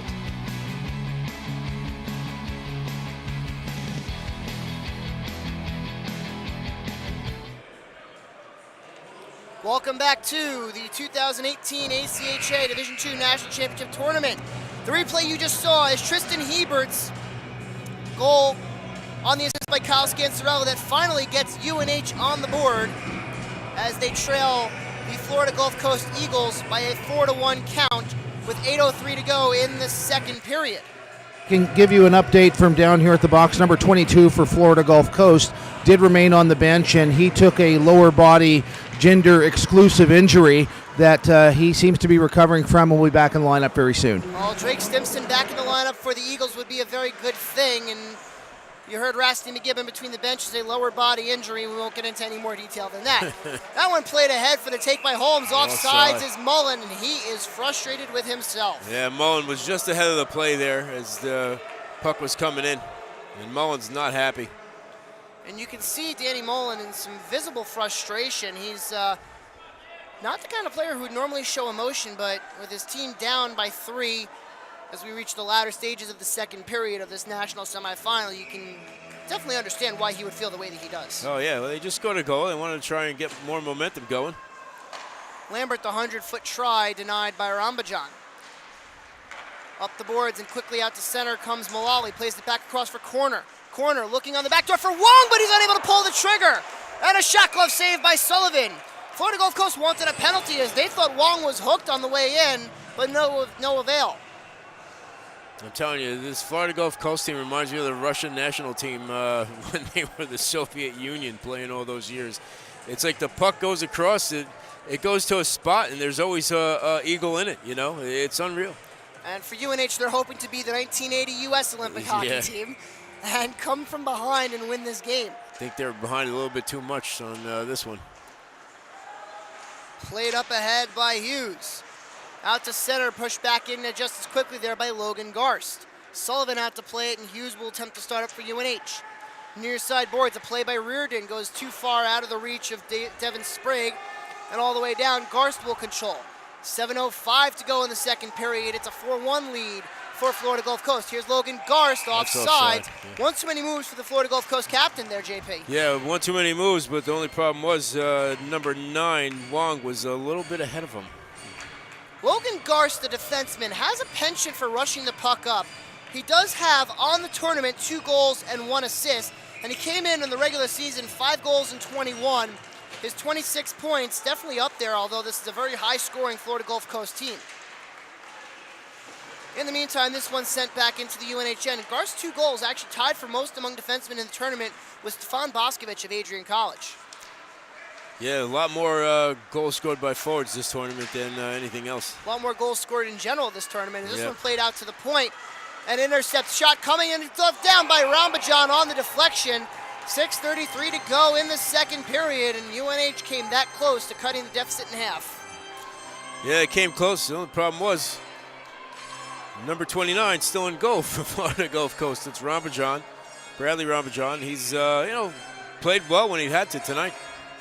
Rambajan's given up 3 goals the entire tournament, one of them coming earlier this period. Maffeo goes off the boards for a take by Matucci. Interception there by the Eagles and played out to center. Maffeo quickly sends it back in, but UNH is offsides and will have to recover. Good to see Drake Stimson out there with the puck as he dished it off there for O'Meara and gets it back. And so you heard Dr. McGibbon on the bench, and yes, that is actually a fact. He is a doctor. As Kyle Scancerella says, this one shot from the slot. A tie-up on the back post. Scancerella has the rebound. Maffeo. He'll go across for Mealy. Mealy's shot save. Rambajan loose in the slot. Taken now by Brett Yoakum. Up the wing, here comes Eddie Leon. Leon into the far side corner, throws this one on goal. Saved by Sullivan and sticked into the opposite corner by Maffeo. O'Meara behind the net. Gets around Maffeo but takes a shove as he left it off for Jordan Klotz. Up the wall, a take there by Matucci. Stolen away by Klotz. The backhander never made it on goal. Maffeo and Leon, a pair of 24s tie up. Leon tries to wrap it around. It goes out of the reach of Mealy, who has to take it as he ties up there with Brett Yoakum. Kyle Mealy in to help out there is Fogarty for Florida Gulf Coast. A keep it at the line by Yoakum, pushed out of the reach of Fogarty and back into the Eagles' end. 5:12 to go in the second period. It's a 4-1 lead for the Eagles of Florida Gulf Coast University. Tipped back into the UNH end, no icing. Maffeo sends it around the boards. Looking for a breakout pass in Rittenauer. Out to center, quickly back in by Leonard. Here comes Fogarty, 2-on-2 with Arkelpane. Tries to make a move to get around Rittenauer, unable to do so as Solera pushes it back in. Arkelpane in the far side corner. Rittenauer plays this to the point but not out. Kept in by Solera. Goes through the feet of Keaton Arkelpane. He couldn't find it. And here comes Danny Mullen for UNH. Mullen with a head of steam. Takes it down the right wing into the far side corner. Ties up there with Leonard. And the puck is played up and finally out to center on a second effort as Arkelpane dishes this one off for the take by Leonard. Leonard chops a pass off for Arkelpane. A shot never makes it on goal. It was blocked on the attempt by Holmes. Up to the point and out to center. Mullen. A nice move there to get free was Sprague, but he was unable to make anything happen with it. Rittenauer going across for Farrow with 4:06 to go in the second period. 3-on-2 for the Wildcats. A nice move by Mullen to stay onside as Holmes danced through him.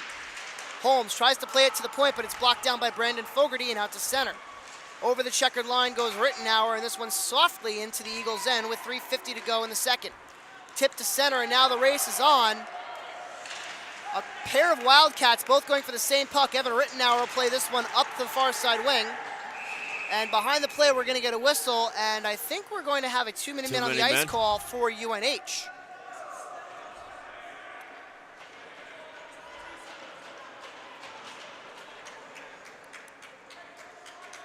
A bench minor for 2-minute man on the ice for the Wildcats. Danny Mullen will serve it. 3:40 to go in the second. Well, UNH has to be careful here. They've had a pretty decent period here so far. They don't want to give up a goal late in the period now. And the Wildcats can't seem to get out of their own way as this faceoff will be back inside their end. Tied up and won by Leon. Circling is Yoakum, takes a hard crunching check from Lambert in the near side corner. To his side, they battle for it. In comes Klotz to help out. To the point, a keep in by Maybe. Looking across, and it's played up to center, and here comes Murphy, one-on-one with Garst, has Reardon breaking with him. Murphy plays it up to himself, but unable to control the bouncing puck, and Leon will turn it up for Florida Gulf Coast. A big check by Leon. A penalty is going to be assessed here as Murphy took him down with a stick. Yoakum plays it off for Klotz, who leaves it off for Yoakum. Yoakum looking for Klotz in the slot, the touch by Reardon, and we'll get a whistle. It'll be a 5-on-3 for Florida Gulf Coast University as a slashing call is made, and it'll be an extended 5-on-3, JP, for 1 minute and 21 seconds. Yeah, not what you want if you're New Hampshire here. Brendan Murphy, 2 minutes for slashing at the 16:59 mark of the second period, and things just keep getting worse here for the Wildcats. Yeah, well, this could be a point where the dagger gets stuck in the heart here. Rasty McGibbon ice level. Rasty, what does UNH have to do to get back into this game?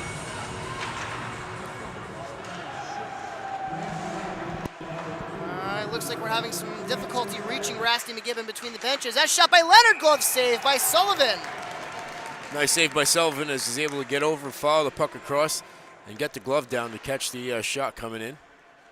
Keeping us a 4-1 lead for... You really can't fault Colin Sullivan for all that he's done. I mean, this deficit is by no means his fault. He's just been on the raw end of the deal. To the point, Leonard gets a pass back from corner, goes over now for Solera. Solera drops it off for the circling Wong, going over for Solera. Solera's shot never makes it on goal. It's blocked down by Rittenauer, and a diving Evan Rittenauer gets this one out to center. 52 seconds left in the two-man advantage for Florida Gulf Coast.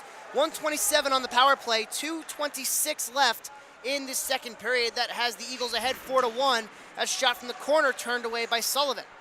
To the point for Solera. Goes over for Leonard. Leonard, backdoor play, shot saved by Sullivan, loose under him, and he's got it now. And Colin Sullivan sprawling across to deny this Eagles power play of a goal and keep it a 3-goal deficit for UNH. Yeah, Sullivan able to get down and get that puck underneath him. A lot of traffic coming at him. Sticks poking, trying to push the puck underneath him into the net. He's not giving it up there. 2:13 left in the second period. 33 seconds left in the 5-on-3 and a minute 10 in the man advantage for the Eagles. Logan Garst goes over for Maybe. Back for Garst, just on the other side of the logo as he plays catch with Maybe. Garst and Maybe. Maybe down low, looking in front. Leon couldn't pass it across. Garst reaches out with that big frame of his, all 6'3" of them, and keeps it in. Maybe to the back door for Leon, looking in front. Klotz can't pull the trigger. Sullivan tries to dive on it, and Hughes will send it up, but not out. Across for Maybe, fires, up and over the bar. Rattles around, it's 5-on-4 now for the Eagles. Garst on the far side point. Backdoor for Leon, he shoots, saved by Sullivan. 1:33 to go in the second. 32 seconds in the man advantage for Florida Gulf Coast. Tell you what, Florida Gulf Coast, they do a good job of getting the puck pushed around the outside, but they just can't get anybody in front of the net to block Sullivan's view here. Face off to the right of Brendan Sullivan.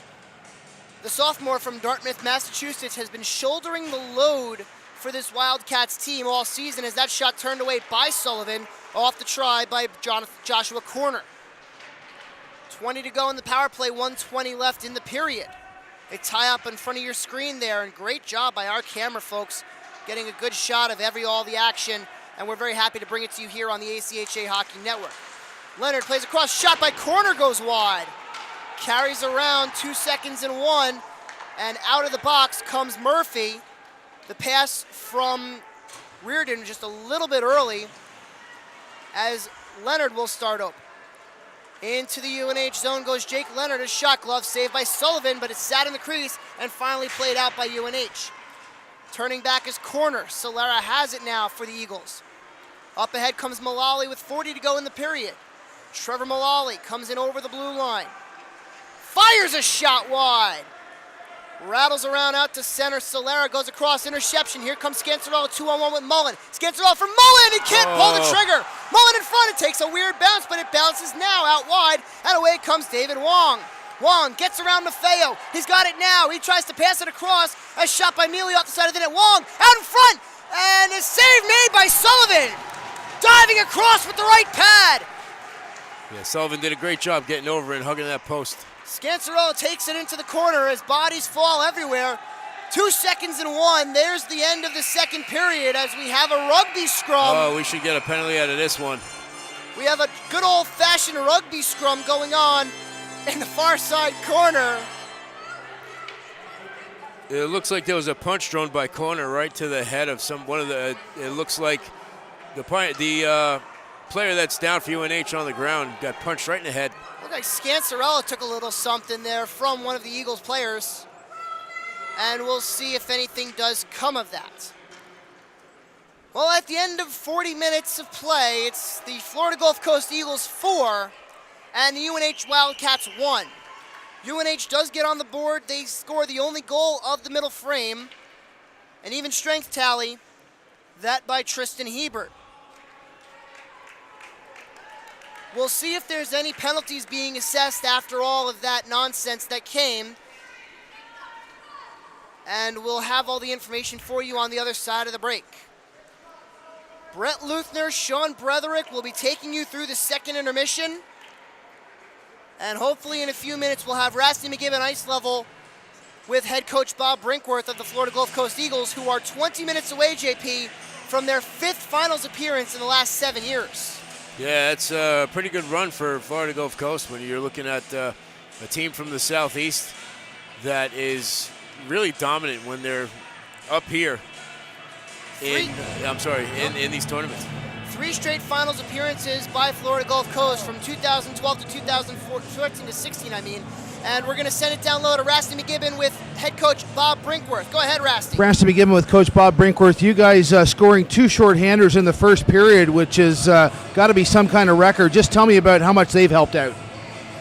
Well, we've that twosome has scored probably 25 shorthanded goals this year, so it wasn't a surprise. They're an offensive threat when they're killing a penalty, so it's a real bonus, though, when you get 2 shorthanded goals. It kind of took the score from 1-0 to 3-0.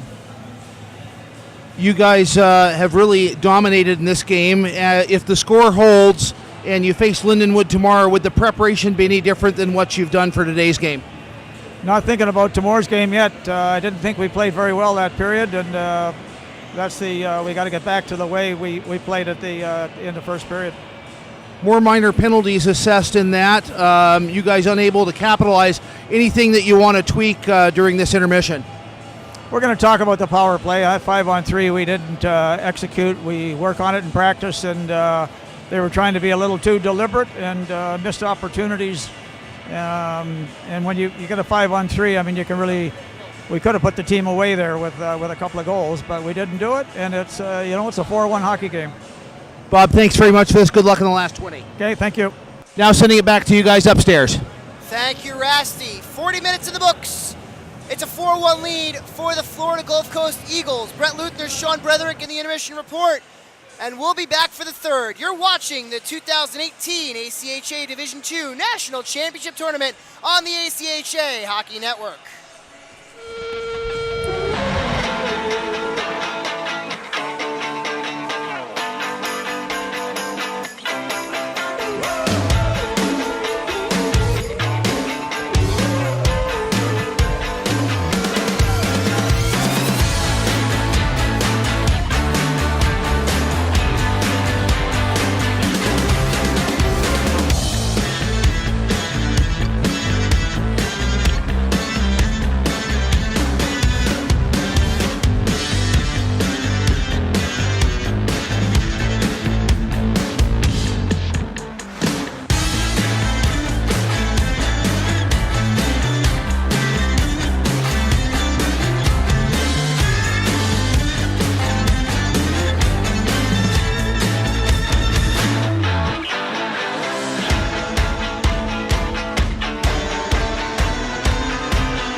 And I'm the Team Store Specialist here at Aries.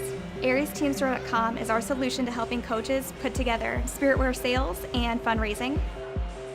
My name is Adam Walters, and I'm the head boys and girls track coach at Olentangy Orange High School. The fundraising feature of AriesTeamStore.com is nice because you can add $1 or $2 to every item, and then if you have 100 kids and they all buy one item, you just made a quick, easy $100 or $200. It's effective and simple, easy to use, and you get great apparel.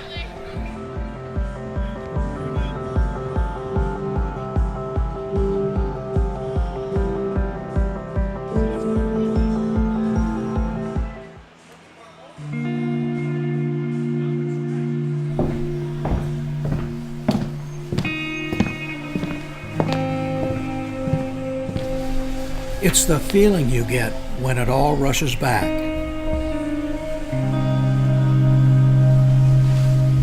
The lights, the sounds, the thrill. This memory has been earned and preserved for a lifetime.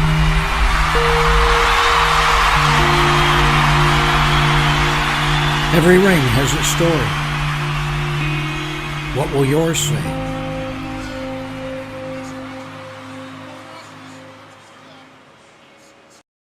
Hey, this is Betsy from Howie's, and I want to tell you a little bit about our hoodies. They're made with a polyester and pre-shrunk cotton blend, which means they're not going to shrink down on you. They're really thick and super soft on the inside. They also have these classy Howie's cloth laces on them. So whether you're at the rink or out on the pond, I know you're going to love this hoodie.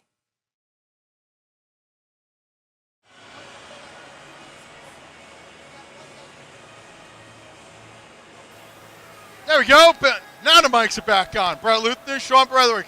UNH back into it now, 4-1, and they had plenty of chances after 2 periods of play here. I'm Brett, he's Sean. And UNH, they figured it out a little bit, back into it now after 2. You know, you got to give a lot of credit to Brennan Sullivan. He gave up 4 in the first period, but then he came out in that second frame, just absolutely lights out. He's been making some fantastic saves. We were able to stand behind him and really watch him work out there against this really good Florida Gulf Coast team. Keep him in the game, and now we had the goal from Carbone that just happened just a moment ago, during this period. Now UNH down 3 going into the third period. We've seen this scenario before with this team in the past. Yes, we have seen this script before. UNH does have that drive, as Sean tucks his credential away. They have that drive to come back in the third period. So now, as we look at one of the things that really stuck out in that period, Sean, was that UNH was able to slow down Florida Gulf Coast just a little bit, and that keeps them in the game. Yeah, and you got to give a lot of credit to Steve McIsaac and this coaching staff for UNH being able to really slow them down as far as that's concerned. You did see some good opportunities, though, for Florida Gulf Coast, just kind of like you saw in the first period. Just not a lot of breakaways were given up at all. And remember, 3 of those goals were basically glorified breakaways, if you had to guess. To me, I think Florida Gulf Coast on the other hand, you have a 4-goal lead, and it just seems so easy. Right. You have it's very easy to kind of have that mentality of kind of letting off the gas just a little bit. I'm just kind of wondering what Bob Brinkworth, the rest of that coaching staff, is telling the guys in there as well. Maybe it's like, hey, you got to pick this up. We'll find out. Highlights when we come back. 4-1. Florida Gulf Coast leads after 2 periods of play.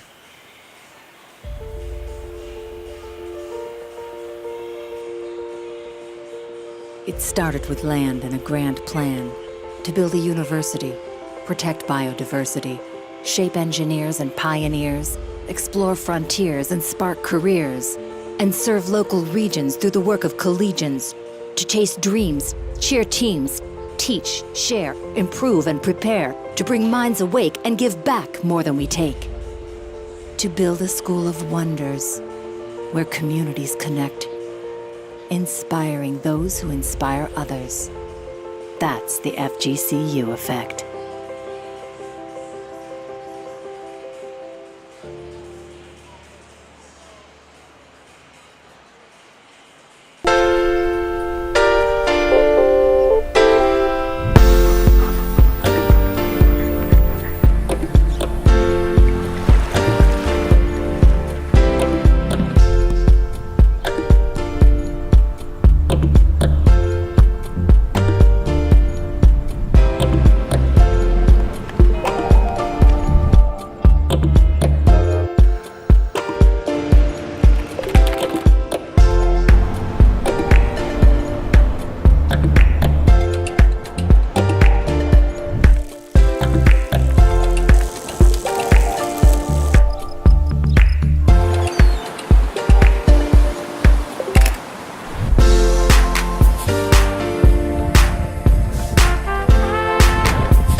century, Columbus has had an appetite for sports.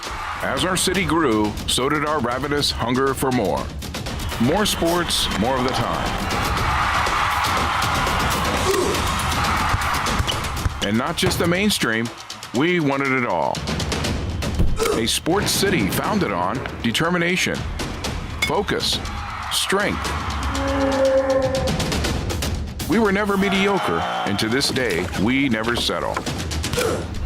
We're a bunch of sports-crazed, competition junkies dying to sink our teeth into whatever game, match, tournament, league, or season thrown our way.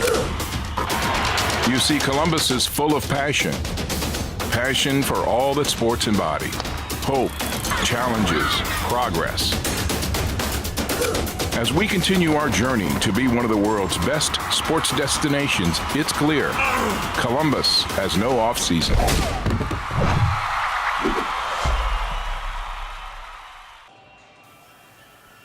Period highlights is Florida Gulf Coast with a 4-1 lead. And early on, Sean, they tried to make it 5-0, but were denied. Again, Brendan Sullivan has been told something very inspirational in that locker room in order to keep them alive. And then UNH cuts to 4-1. Yeah, Carbone getting a great feed across the way here. Just fantastic feed. Corner beaten there to the corner. And that's where UNH is able to get this one back and keep them within 3. A dangerous lead for Florida Gulf Coast. 3-goal lead, the most dangerous lead in hockey. We'll see if the Eagles can hold it. Back into the third, Andrew Shapiro, John Peterson will take you the rest of the way here on the ACHA Network. She's got to shoot it. And she hits it. Are you ready, Columbus? Then join us for the debut of the NCAA Women's Final Four at Nationwide Arena. Get ready to see it all, do it all, and go for it all. March 29th through April 1st.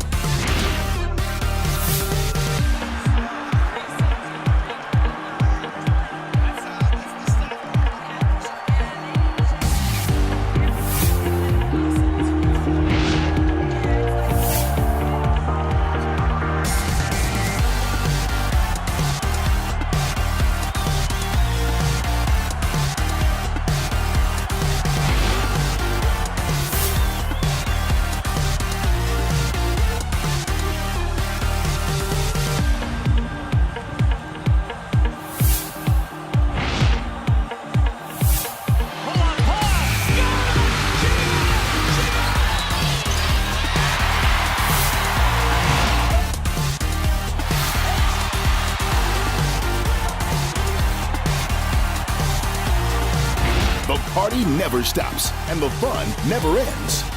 Join us all weekend long. Visit ncaa.com/Women's Final Four today. Welcome back to the Ohio Health Ice House in downtown Columbus. It's the 2018 ACHA Division II National Semifinals. This one between the Florida Gulf Coast University Eagles and the University of New Hampshire Wildcats. Andrew Shapiro, John Peterson as the teams have taken the ice for the final period.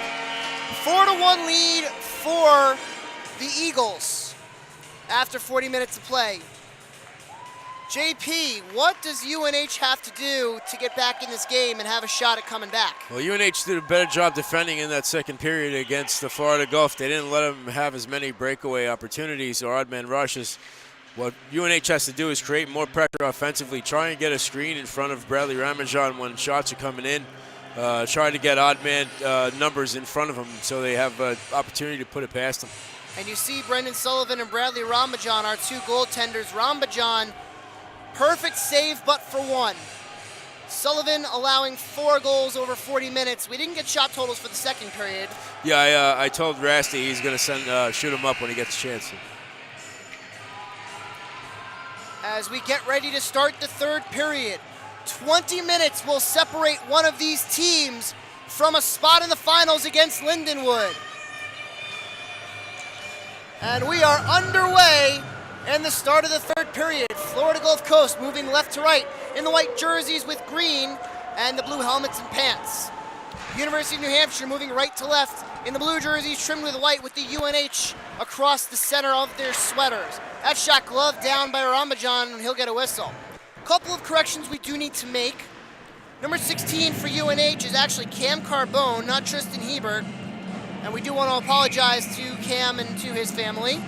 And of course, there was one other correction that we had to make. And it is, and the pronunciation, that's what it was. That shot gloved down by Sullivan.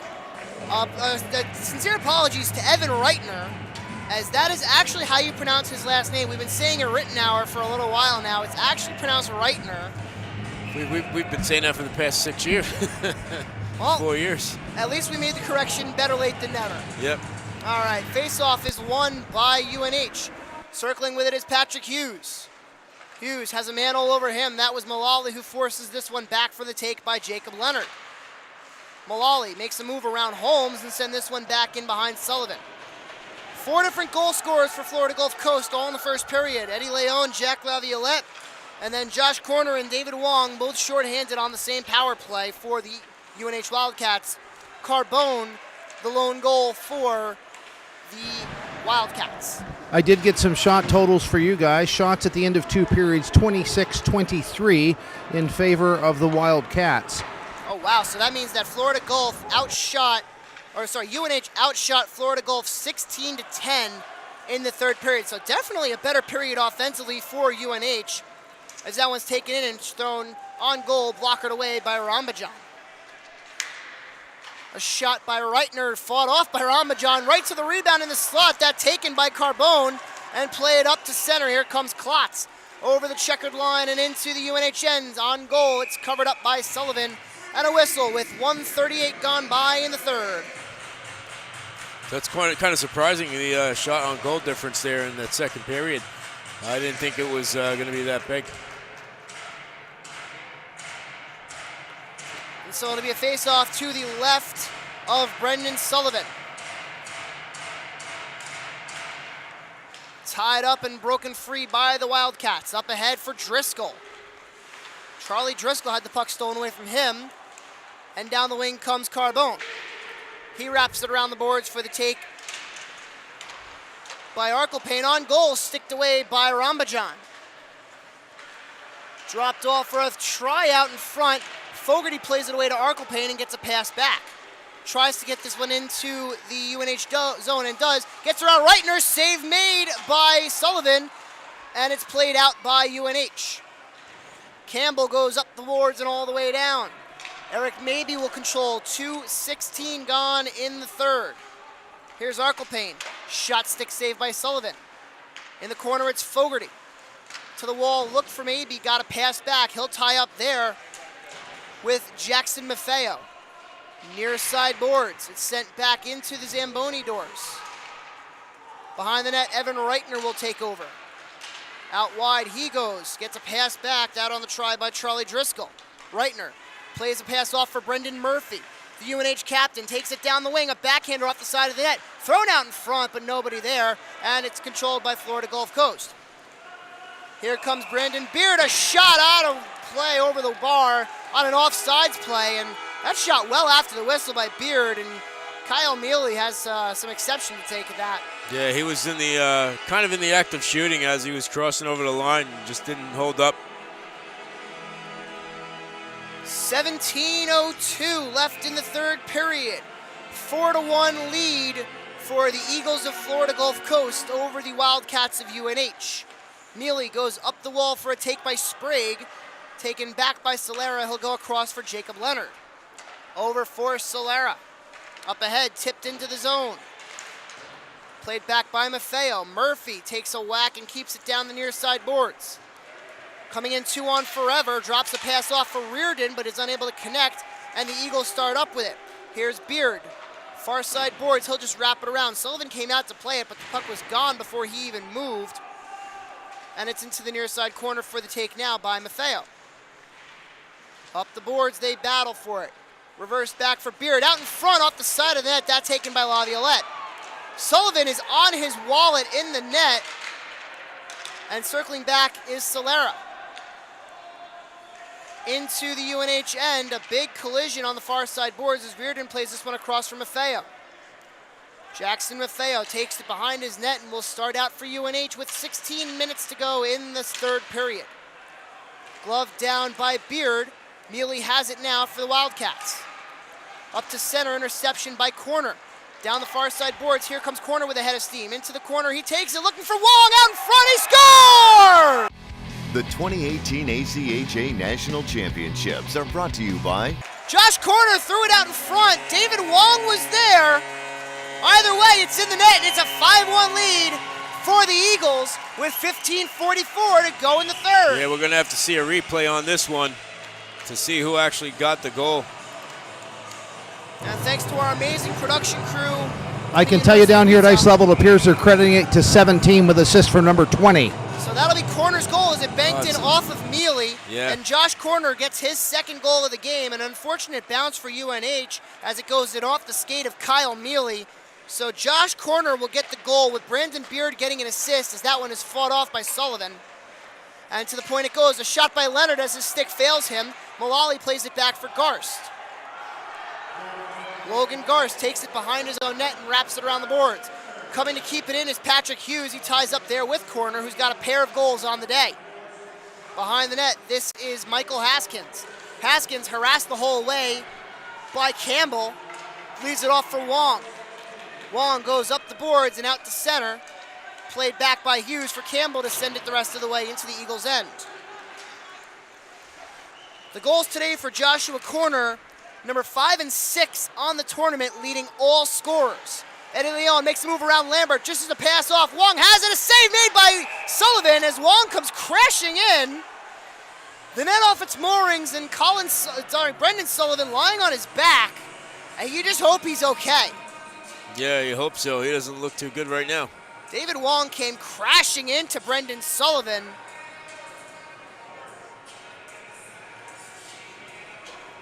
And out of all of this, it's going to be a slashing call on Patrick Hughes and a charging call on David Wong as Sullivan slowly gets to his feet. And we will skate, I believe we'll be playing 4-a-side with 14:45 to go as we take another look at this. Hughes with a slash on Wong, and then Wong came crashing right into Sullivan. All penalties coming at 5:15, and we will play 4-a-side.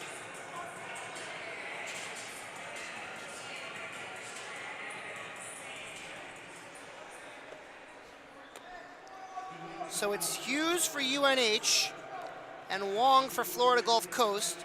Hughes gets a slash. Wong gets a charge. And we'll play 4-a-side. And it's good to see Brendan Sullivan skating around as he's a man who really has been playing out of his mind hockey, not just this weekend, but all season, JP. Yeah, he actually had, a couple of hiccups the past couple of games for UNH, let up some big leads, but he has done the job that they needed him to do to get to this point. Leon dropped the pass off for Stimson, who now feeds O'Meara. Back for Stimson.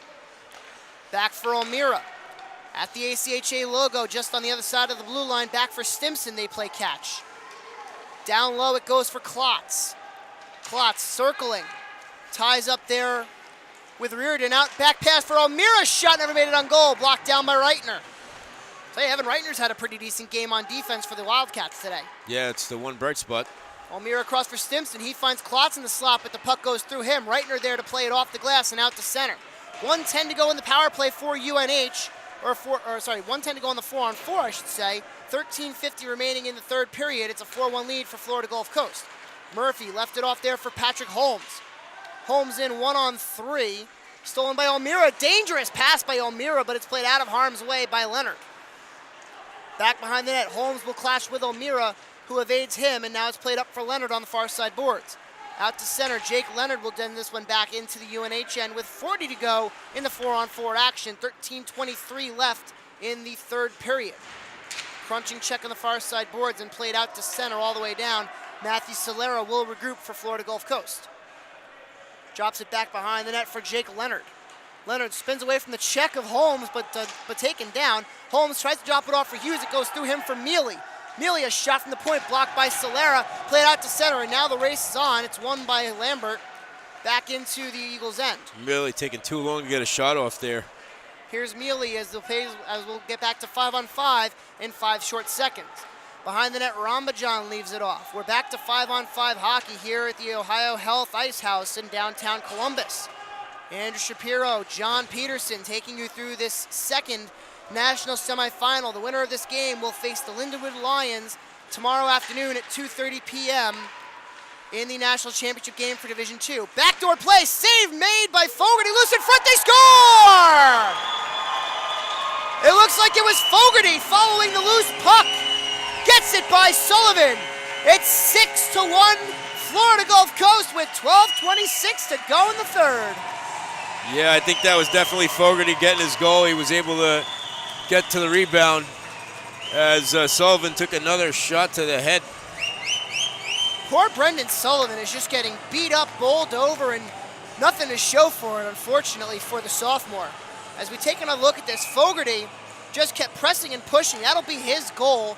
And so for Brendan Fogarty, that is goal number 1, point number 1 on the tournament for the sophomore from Bridgewater, Massachusetts. And here comes Florida Gulf Coast again. That one off the side of the net, fought off by Sullivan on the shot coming from Arklepane. A collision by UNH sends a cheer up from their bench. Behind the net, Sullivan, as this one goes for an icing. 7:57 to go in the third period.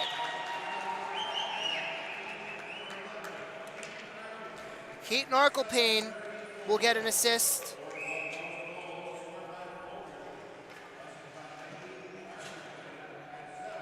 And Eric Mabey will get the other assist on the 6th Florida Gulf Coast goal. 6-1 lead for the Eagles as they are well on their way to their fifth national championship appearance in the last 7 years. A sprawling Rambajan gets a glove on that one on the try by Scancerella. Yeah, Scancerella made the initial shot. The puck came back out. Mullen had a chance to get another shot on net, but there was the defender standing in the way and couldn't get a full shot on. All credit to Brendan Sullivan. He has stood tall in this contest and done an excellent job of turning away as much of this adversity that he can. Yeah, it's kind of hard when guys are coming down one-on-none. Big collision at center ice. Mullen lost the possession of the puck, played up and kicked ahead briefly by Maffeo, and here comes Laviolette. Drops it off for a shot by Noyes, and it's held on to by Sullivan with 8:27 gone in the third period. There's a little bit of a conversation going on between the referee and Sullivan there. Rasty McGibbon is at ice level. Rasty, what's the feeling like down at the benches? Well, you know, surprisingly for a team that's down 6-1, the mood on the UNH bench seems to still be pretty loose. I really have not had much conversation with the gentlemen that have joined me in the penalty box, but mood-wise, they still seem to be fairly upbeat. Probably the inevitable is maybe starting to sink in. This one played off the side of the net. It's gloved down by Sullivan. He'll get a whistle with 11:11 left in the third. Yeah, Sullivan able to grab that puck as it came off the side of the net, rolled right in front. He's able to cover up. Brendan Sullivan on the season came into the tournament 13-7 with a 2.6 goals against and a .919 save percentage. Played a majority of the games for UNH and did an excellent job backstopping them through regionals and getting them here to the national tournament and then to the national semifinals as well. As Devin Sprague sends this one up the boards and out to center, gloved down by Stimson. Stimson plays a pass across and sent in by O'Meara. Takes a funny bounce and hits the linesman as now it's played forward by Yoakum. Here's Eddie Leon in the near side corner. Leon takes it around the net looking for an outlet pass. Drops it off for Stimson. Stole it away, and here comes Brendan Murphy, one-on-one, back-checking O'Meara. Here's Murphy, backhand forehand, chips it up and over the net. A good attempt by Brendan Murphy trying to get some life back in this Wildcats team. Circling back with it is Drake Stimson. 10:25 to go in the third. Tie-up sees this one sprung free by Eddie Leon. Leon with a head of steam down the near side boards. Ties up there with Matucci. And it's pushed forward into the UNH end. Now here comes Klotz. He's muscled off the puck. Pushed forward by Solera. Klotz and Campbell do battle in the near side corner. Big crunching check as Klotz tries to send this one low. Hughes has it now, but it's stripped from him by Yoakum. Here's Klotz behind the net. Tries to bank it off for Sullivan. And there's the whistle with 9:56 to go in the third period. And now another congregation just to the left of Brendan Sullivan. And there's going to be a penalty call here. So it'll be Jordan Klotz will go to the box. He's going to get 2 minutes. Or sorry, it's going to be a check from behind. It's going to be a check from behind on UNH. I think it's going to be... Looks like it's going to be Patrick Hughes. And we'll sort this all out after our media timeout. This is the 2018 ACHA Division II National Championship Tournament on the ACHA Hockey Network. The 2018 ACHA National Championships are brought to you by the Columbus Blue Jackets. For tickets and more, visit bluejackets.com. R-Bar, the official ACHA 2018 Nationals post-game hangout and best hockey bar in Columbus. And by the Greater Columbus Sports Commission. Columbus has no off-season. Welcome back to the ACHA Division II National Championship Tournament. Andrew Shapiro, John Peterson taking you through this second semifinal between Florida Gulf Coast University and University of New Hampshire. It's a 6-1 lead here for the Eagles of FGCU, and they'll go back to the power play on the day. They are 0 for 4, excuse me. This is the 5th opportunity. One finals ticket has already been punched as the Lindenwood Lions defeated the Northeastern Huskies that earlier this morning. 2-1 the final score in that one. The Eagles look well on their way to joining Lindenwood in the finals tomorrow afternoon at 2:30 p.m. The game will be played right here at the Ice House in downtown Columbus. It'll be Brett Luthner, John Peterson on the call. The game will be viewed right here on the ACHA Hockey Network, courtesy of YouTube and the University of Utah. And we certainly want to thank all of our amazing production staff for everything that they do. Pass across by Solera for Leonard, now into the near side corner, Wong. Backhand play, shot, score! Tic-tac-toe passing, and it's a hat trick for Joshua Corner. 7-1 Eagles, 9:46 to go in the third. Yeah, that was just pretty passing play by Florida Gulf Coast. Something that you can't defend when you're UNH and Brendan Sullivan here. And for Joshua Corner, that's a hat trick. First hat trick of the tournament recorded by any player on any team. And nifty passing, Wong to Malali to Corner, and Sullivan just left hanging. I'm going to give you a scoring correction there. Number 23, Campbell for UNH, the Magic Man, had a hat trick last night, yes. Including the overtime winner. And how could I forget that one? That was the reason. That's the whole reason that UNH is here, as this one's gloved down by Ramajan. So I do apologize for Alex Campbell, and he did have the first hat trick of the tournament. This is the second hat trick of the tournament. First one for Florida Gulf Coast University. 9:28 to go in the third period. The extra point has been kicked. It's now 7-1 Eagles. And they will, barring a meltdown, is that shot, score! Danny Mullen says not yet. 9:24 to go in the third period. It's 7-2. That happened so fast I didn't even see it.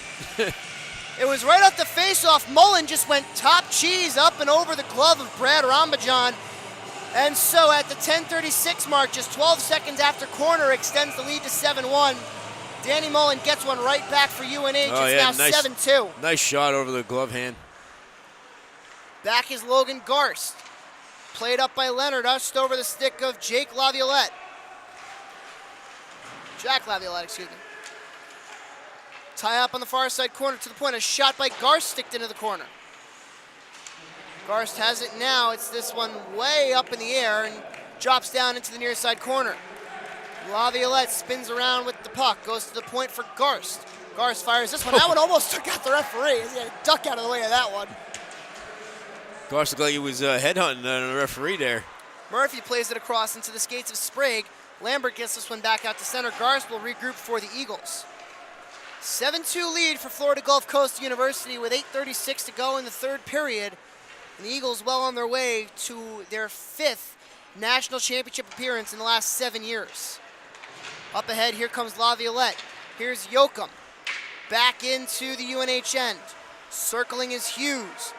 He plays it out wide for a take by Driscoll. Too far for Hughes. It's back into the Eagles' end. It'll be taken by Solera. Or excuse me, that was Eric Layton. Layton spins around with the puck on this one. Up the boards, kept in by Hughes, played forward by Driscoll as it's poked back off of Klotz's stick. Tie up on the near side half boards, it's played across by Driscoll. Lifted out to center and all the way down, and icing is called as Hughes wins the race to the dots over Eddie Leon. 7:41 to go in the third period. The Eagles leading the Wildcats 7-2. Yeah, as this faceoff's going to get set to go to the left of Bradley Rambajan. It just, you see a shot by Mullen that goes over the glove hand side. He has no chance at it. He's played a really good game, Rambajan. He really has made some good saves, and he's been there when the team needed him to be there. Rambajan stopped 25 out of 26 UNH shots through the first 2 periods. He's allowed just the 1 goal today, or just the 1 goal in this period. Nice move by Mullen, who has one of the 2 UNH goals. Over the blue line and into the Florida Gulf Coast end. Gets around O'Meara, plays it out in front. He was looking for a man, but is kept in at the line there by Holmes. O'Meara has it now. 2 Wildcats converge below the goal line, and Eric Maybe will send this one ahead. Too far for Keaton Arkelpane all the way down. No icing, as the first one to get it is Mealy, as they ruled that Mealy could have made a play on the puck, but elected to take a longer route to it. Up the board, Scancerella has it in his feet. Knocked off of his stick, and Holmes plays it in an offsides fashion. Gives a little bit of a free out for Josh Corner, or excuse me, that's Brendan Fogarty. Now we get a whistle and a hand pass for UNH. And I stand corrected yet again, as Brandon Bornkamp from Trine had the first hat trick on Sunday against Northern Arizona. And I keep getting mistaken. You got to stop giving credit for these first hat tricks of the tournament. So. Well, I had Rasty correct me on one, producer Matt Coma correct me on another one. So if anybody's got another hat trick to correct me on, please, I'm open to all suggestions. That shot taken but blocked down by Sprague. Murphy attempted to break out, but a diving block there by Brandon Beard. Starting back with it is Klotz, or excuse me, that's O'Meara.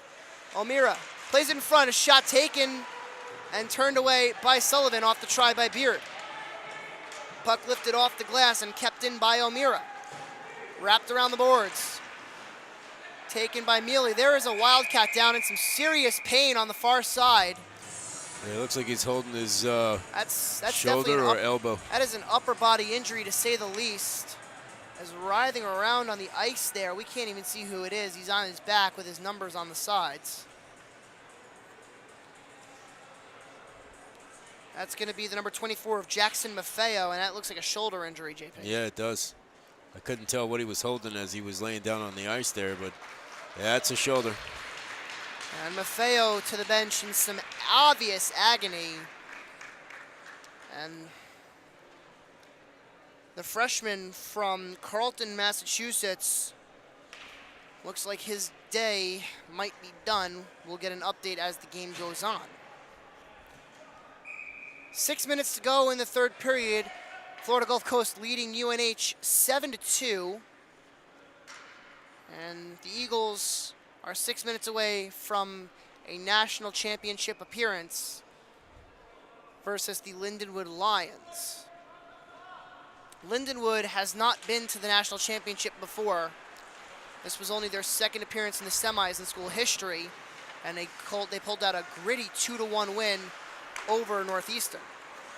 This one turned back to neutral ice and sent in by Tim Farrow. Behind the net, Rambajan leaves it off there for Leonard. Up the boards, and it goes through the skates of Farrow, and down the wing comes Fogarty. Looking backdoor, he was trying to hit Joe Flanagan, as here comes Farrow 3-on-2. Drops it off for Driscoll. Driscoll is shot blocked down by Solera. Fogarty touches this one out to center, and it goes back into the UNH end. 5:23 to go in the third. Nice move there by Reitner as he's taken down for his efforts by Fogarty. Fogarty pushes this one forward. It's a breakaway. Here's Brandon Fogarty. Backhand, forehand. Hooked on the play. A save by Sullivan. The puck is sitting under the goaltender, and we'll get a whistle. And Sullivan just throws his stick in disgust, as there was a stick right in front of him. A hooking call being assessed with 5:10 to go in the third period. Yeah, that stick was of Trevor Mullally from Florida Gulf Coast. He came in, basically tried to push the puck through the legs of Sullivan, and I guess he got him in a region that he wasn't supposed to. Evan Reitner gets the call. 2 minutes for hooking, as with 5:10 to go in the third period. This game seems well in hand for the Eagles. Brasty, what's it like down there at ice level? Pensive. That's a very interesting way of putting it. I think there's some mounting frustration. Pass across, shot by Solera, pad save. Sullivan loose in the slot, turned out wide. Mullen has it for UNH. He spins away from the check of corner and plays this one out to center. Here comes Danny Mullen, shorthanded 2-on-1 with Pat Holmes. Mullen shots. Dave Rambajan, rebound, loose in front, and Rambajan, a diving save right on the goal line. A keep in by Hughes. Looks for Holmes in the slot, but unable to find him. Brad Rambajan dives across and makes a save, and here comes Josh Corner on a breakaway, looking for four. Corner, short-handed, he saws off the side of the net. That's a power play breakaway for Corner. There's going to be another penalty and here. Another penalty to UNH. 4:30 to go in the third period, and UNH will be down 2 men as Matt Lambert will be in the box. And we take another look at that. A diving play by Solera, and then Rambajan reaching out with the stick to deny Danny Mullen, who was alone in front with a gaping cage, but unable to fill it.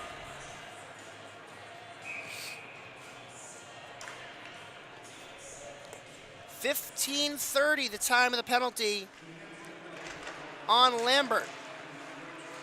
This one played out to center, and here comes Murphy looking for a breakaway. Murphy, he shoots, and a save made by Rambajan, and a penalty shot. A penalty shot has been awarded to Brendan Murphy. Right away, the referee putting his arms up and signaling the penalty shot.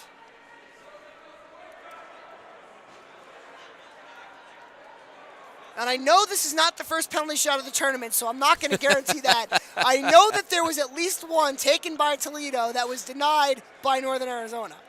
So I know for a fact that this is not the first penalty shot. As we take another look at the replay, Murphy pulled down, very obviously still, by Eddie Leon. He got pulled down by 2 guys. And so we will have a penalty shot. Brendan Murphy against Brad Rambajan, the captain of the Wildcats. Murphy shaking his head. He don't want to take it. The senior from Mansfield, Massachusetts, going up against Rambajan, the senior from Brampton, Ontario, with the best goals against and save percentage in the tournament. Procedures have been assessed, and we're ready for the shot. Here comes Murphy. Down the left wing deliberately. Backhand, forehand, save Rambajan! Murphy didn't do a whole lot to try to make Rambajan move, and he stood steady in the net. Well, he was shaking his head as he was skating past the bench. He didn't want to take the penalty shot, and they told him to do it, so he did. Well, JP, if you're the captain of the team and you're down 7-2, you want to at least go out there and, act like you want to be there. I would. Face off to the left of Rambajan. He gloves down the shot right off the draw, and Eric Mabey will play it up for Logan Garst. Garst drops it off for Eddie Leon. Tell you what, Leon has been flying all game. Yep, he has. That's how he scored his first goal. Takes it behind the net into the far side corner for Mabey. Back for Leon. It's a 5-on-3 for the Eagles for the next 53 seconds, and they will then have about 40 seconds of power play time. Shot sticked away by Sullivan. Here's Leon. Back for Maybe. Over for Garst. Near side point, Garst. A shot deflected off the shot by Holmes. As Leon and Maybe switch spots. Shot by Leon is saved by Sullivan and pops into the far side corner. 30 to go in the 5-on-3 as Garst plays it over for Maybe. Back for Garst and into the skates of Maybe. He backhands it. No, holds on to it. For Garst now. Garst, a shot deflected, save Sullivan, and Klotz couldn't pull the trigger on the rebound. Sullivan sprawling down. He's got Mullen on top of him. Loosened, covered up by Sullivan. 12 seconds remaining in the 5-on-3. 3:21 to go in the third period. Eagles leading 7-2 and looking for more. I'll tell you what, Florida Gulf Coast, they seem to bunch up quite a bit when they're on the power play, especially up 2 guys. Their offense runs a lot better when it's moving, you know? 39 seconds of power play time. 5-on-4. Should Florida Gulf Coast not score in the next 6 seconds. Here's Wong on the near side boards. Goes across. He was looking and found Leonard. Leonard has it now. Goes down low. This is corner. 5-on-4 now are the Eagles. Leonard to corner on the far side boards. Looking in front for Mullally, a save made by Sullivan as that shot by Wong catches the high glass, bounces in front. Mullally has it now with 20 to go on the power play. A nice move there by Corner. Takes a stick from Reardon and sends it all the way down. Scancerella will give chase as Leonard will just take it back behind his own net. 10 to go in the power play, 2:40 to go in the third period. Eagles in control here, 7-2. Corner takes a check but pushes it into the UNHN. Knocked down by Mullally. Nice spin move on the far side boards, taken by Scancerella. He'll back it this one up, but it's intercepted by Wong with back to 5-on-5 hockey. Wong low for Mullally. Mullally, backhand, forehand, makes a nice move around Mullen. Backhand, forehand again. Backdoor play, shot, score! Tic-tac-toe passing.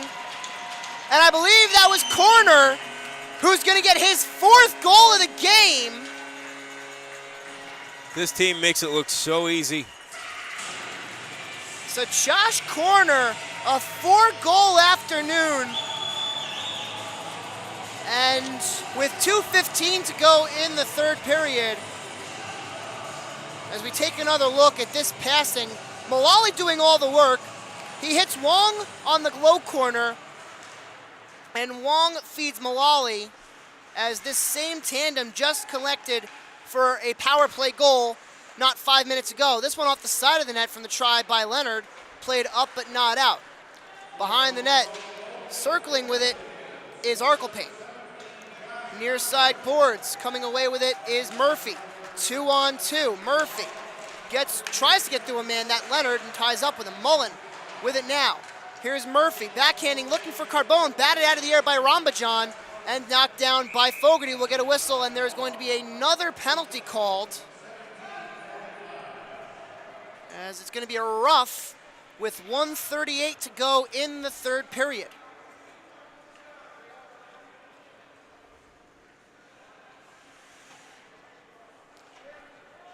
And it was an Eagle player who went to the box. Did not see which one. I think it was Leonard, Jacob Leonard, number 8. Actually, down here in the box for Florida Gulf Coast, number 6, 2-minute minor for roughing. They're going to call that at 18:22. So Eric Layton gets into the game and takes the penalty, and so barring anything crazy happening, this game will end with the Wildcats on a power play. Here comes Holmes, met at the Florida Gulf Coast blue line. Murphy circling back with it. 1:16 to go in the third. It's 8-2 Florida Gulf. Here comes Holmes, takes a poke check from Stimson. Murphy plays it across. To the bench goes Sullivan. Shot, score! And there's Matthew Lambert wiring one in past Rambajan. It's a power play goal for UNH. It's 8-3 with 1:06 to go in the third. Yeah, nice solid shot. Rambajan might have been screened in front because there was traffic in front of him. Now, Brendan Sullivan had gone to the bench, and you figure Coach McGuise has got nothing else to lose by pulling him. Oh, yeah. As we take another look at this one, Murphy with a beautiful feed, and Lambert just wired it. Yeah. Absolute laser from the point. It looked like Reardon was skating right through the crease as the shot came. So we'll face off at center ice, as there was another minor penalty assessed to Florida Gulf Coast. I didn't see what happened there. This one played up and sent all the way down. Behind the net, Sullivan will leave it off. Going to be a minor penalty, number 21, Florida Gulf Coast, 2-minute minor for slashing. So Brandon Beard got 2 minutes for slashing. Thank you, Rasty. Here comes Lambert over the center ice line, knocked back by Laviolette. Out wide for Reardon, has it stolen away from him. Here comes Laviolette, 2-on-1 with Corner, who's already got 4 on the day. Reardon sends this one around for Lambert. 33 to go in the third period. Here comes Lambert, up ahead, over the stick of Reardon, knocked down by Corner and backhanded into the zone by Laviolette. Rolls on goal, Sullivan will leave it off for Reardon with 20 to go in this third period. Out for Holmes on the left wing. Takes it into the near side boards. Patrick Holmes into the corner, takes it behind the net. Knocked off of his stick by Logan Garst and out to center. Rolls all the way down on goal with 7 to go in the third period. Back in, here come the Wildcats, but it won't matter as the Florida Gulf Coast Eagles defeat the UNH Wildcats by a score of 8-3 and will play for the national title tomorrow afternoon against the Lindenwood Lions. And for the Wildcats, a great season, a perfect record in pool play, and a valiant effort in this game comes up just short as the Eagles, dominant from start to finish, win this one by a score of 8-3, run their record to a perfect 4-0 on the tournament, and for the 5th time in 7 years, will be playing in the national title game. Tomorrow at 2:30 p.m., they'll face the Lindenwood Lions, looking for their 3rd title in school history. Yeah, the question is Lindenwood going to be able to slow down this high-speed attack of Florida Gulf Coast? It's something that you don't see often, but like I said, this Florida Gulf Coast team, they're better when the players are moving, the puck is moving fast, than when they are just standing around in, say, a odd man advantage power play type situation. Brad Rambajan standing tall in the net. He allows 3, but some saves bigger than others. A few breakaway opportunities. He stopped a third period penalty shot on Brandon Murphy. And Rasty McGibbon is standing at center ice with the 4-goal man himself, Mr. Joshua Corner. Rasty, take it away. Josh, if we took everyone else's goals away, you would have beat them single-handedly 4-3. Tell me a little bit about your performance today. I don't know. I think just the boys were kind of just buzzing all together, and my line was just feeling good. Started out with the shorthanded goals, and I don't know. I just felt good tonight. I was finding the open areas, and it was good. My line mates were finding me. Talk to me a little bit about those 2 shorties that came on the one penalty that you guys had in the first period. Yeah, I don't know. I mean, the one that I had, I just beat the guy to the race. I just saw a chance, and I figured, why not go for it? And then the other one, our defenseman Solari just found the lane for Wong, and he just found the pass. It's good. Being an alternate captain, you share some of the responsibility for preparation. Talk to me about how the preparation will be different, if any, looking forward to playing Lindenwood tomorrow. I don't think we're going to do anything different. Same thing we've been doing the past 4 days. Just, another normal game. Just go out and just do what we've been doing the past 4 games, and I think it'll work out for us. I mean, there's no sense in changing anything now. It seems to be working, so. There's a rumor going around that you have one of the stingiest goaltenders here. Talk to me a little bit about how big your goaltender's been for you. I think Rammer's been doing a great job. He said, he's just been feeling it this year, and it's definitely showing. He's been playing great. He's been playing lights out for us, and, he's coming up big saves, and, that's what we need. Does it have anything to do with the green stick? It might. It might be for him. It might help him out. I don't know. Hey, at least he looks good, Anybody you want to say hello to at home? Just my brother and my buddy Nelly. He's getting deployed next on St. Patrick's Day, so I miss him and I miss my brother. So very good. Thanks very much. Congratulations today. We'll see you boys tomorrow. Thanks.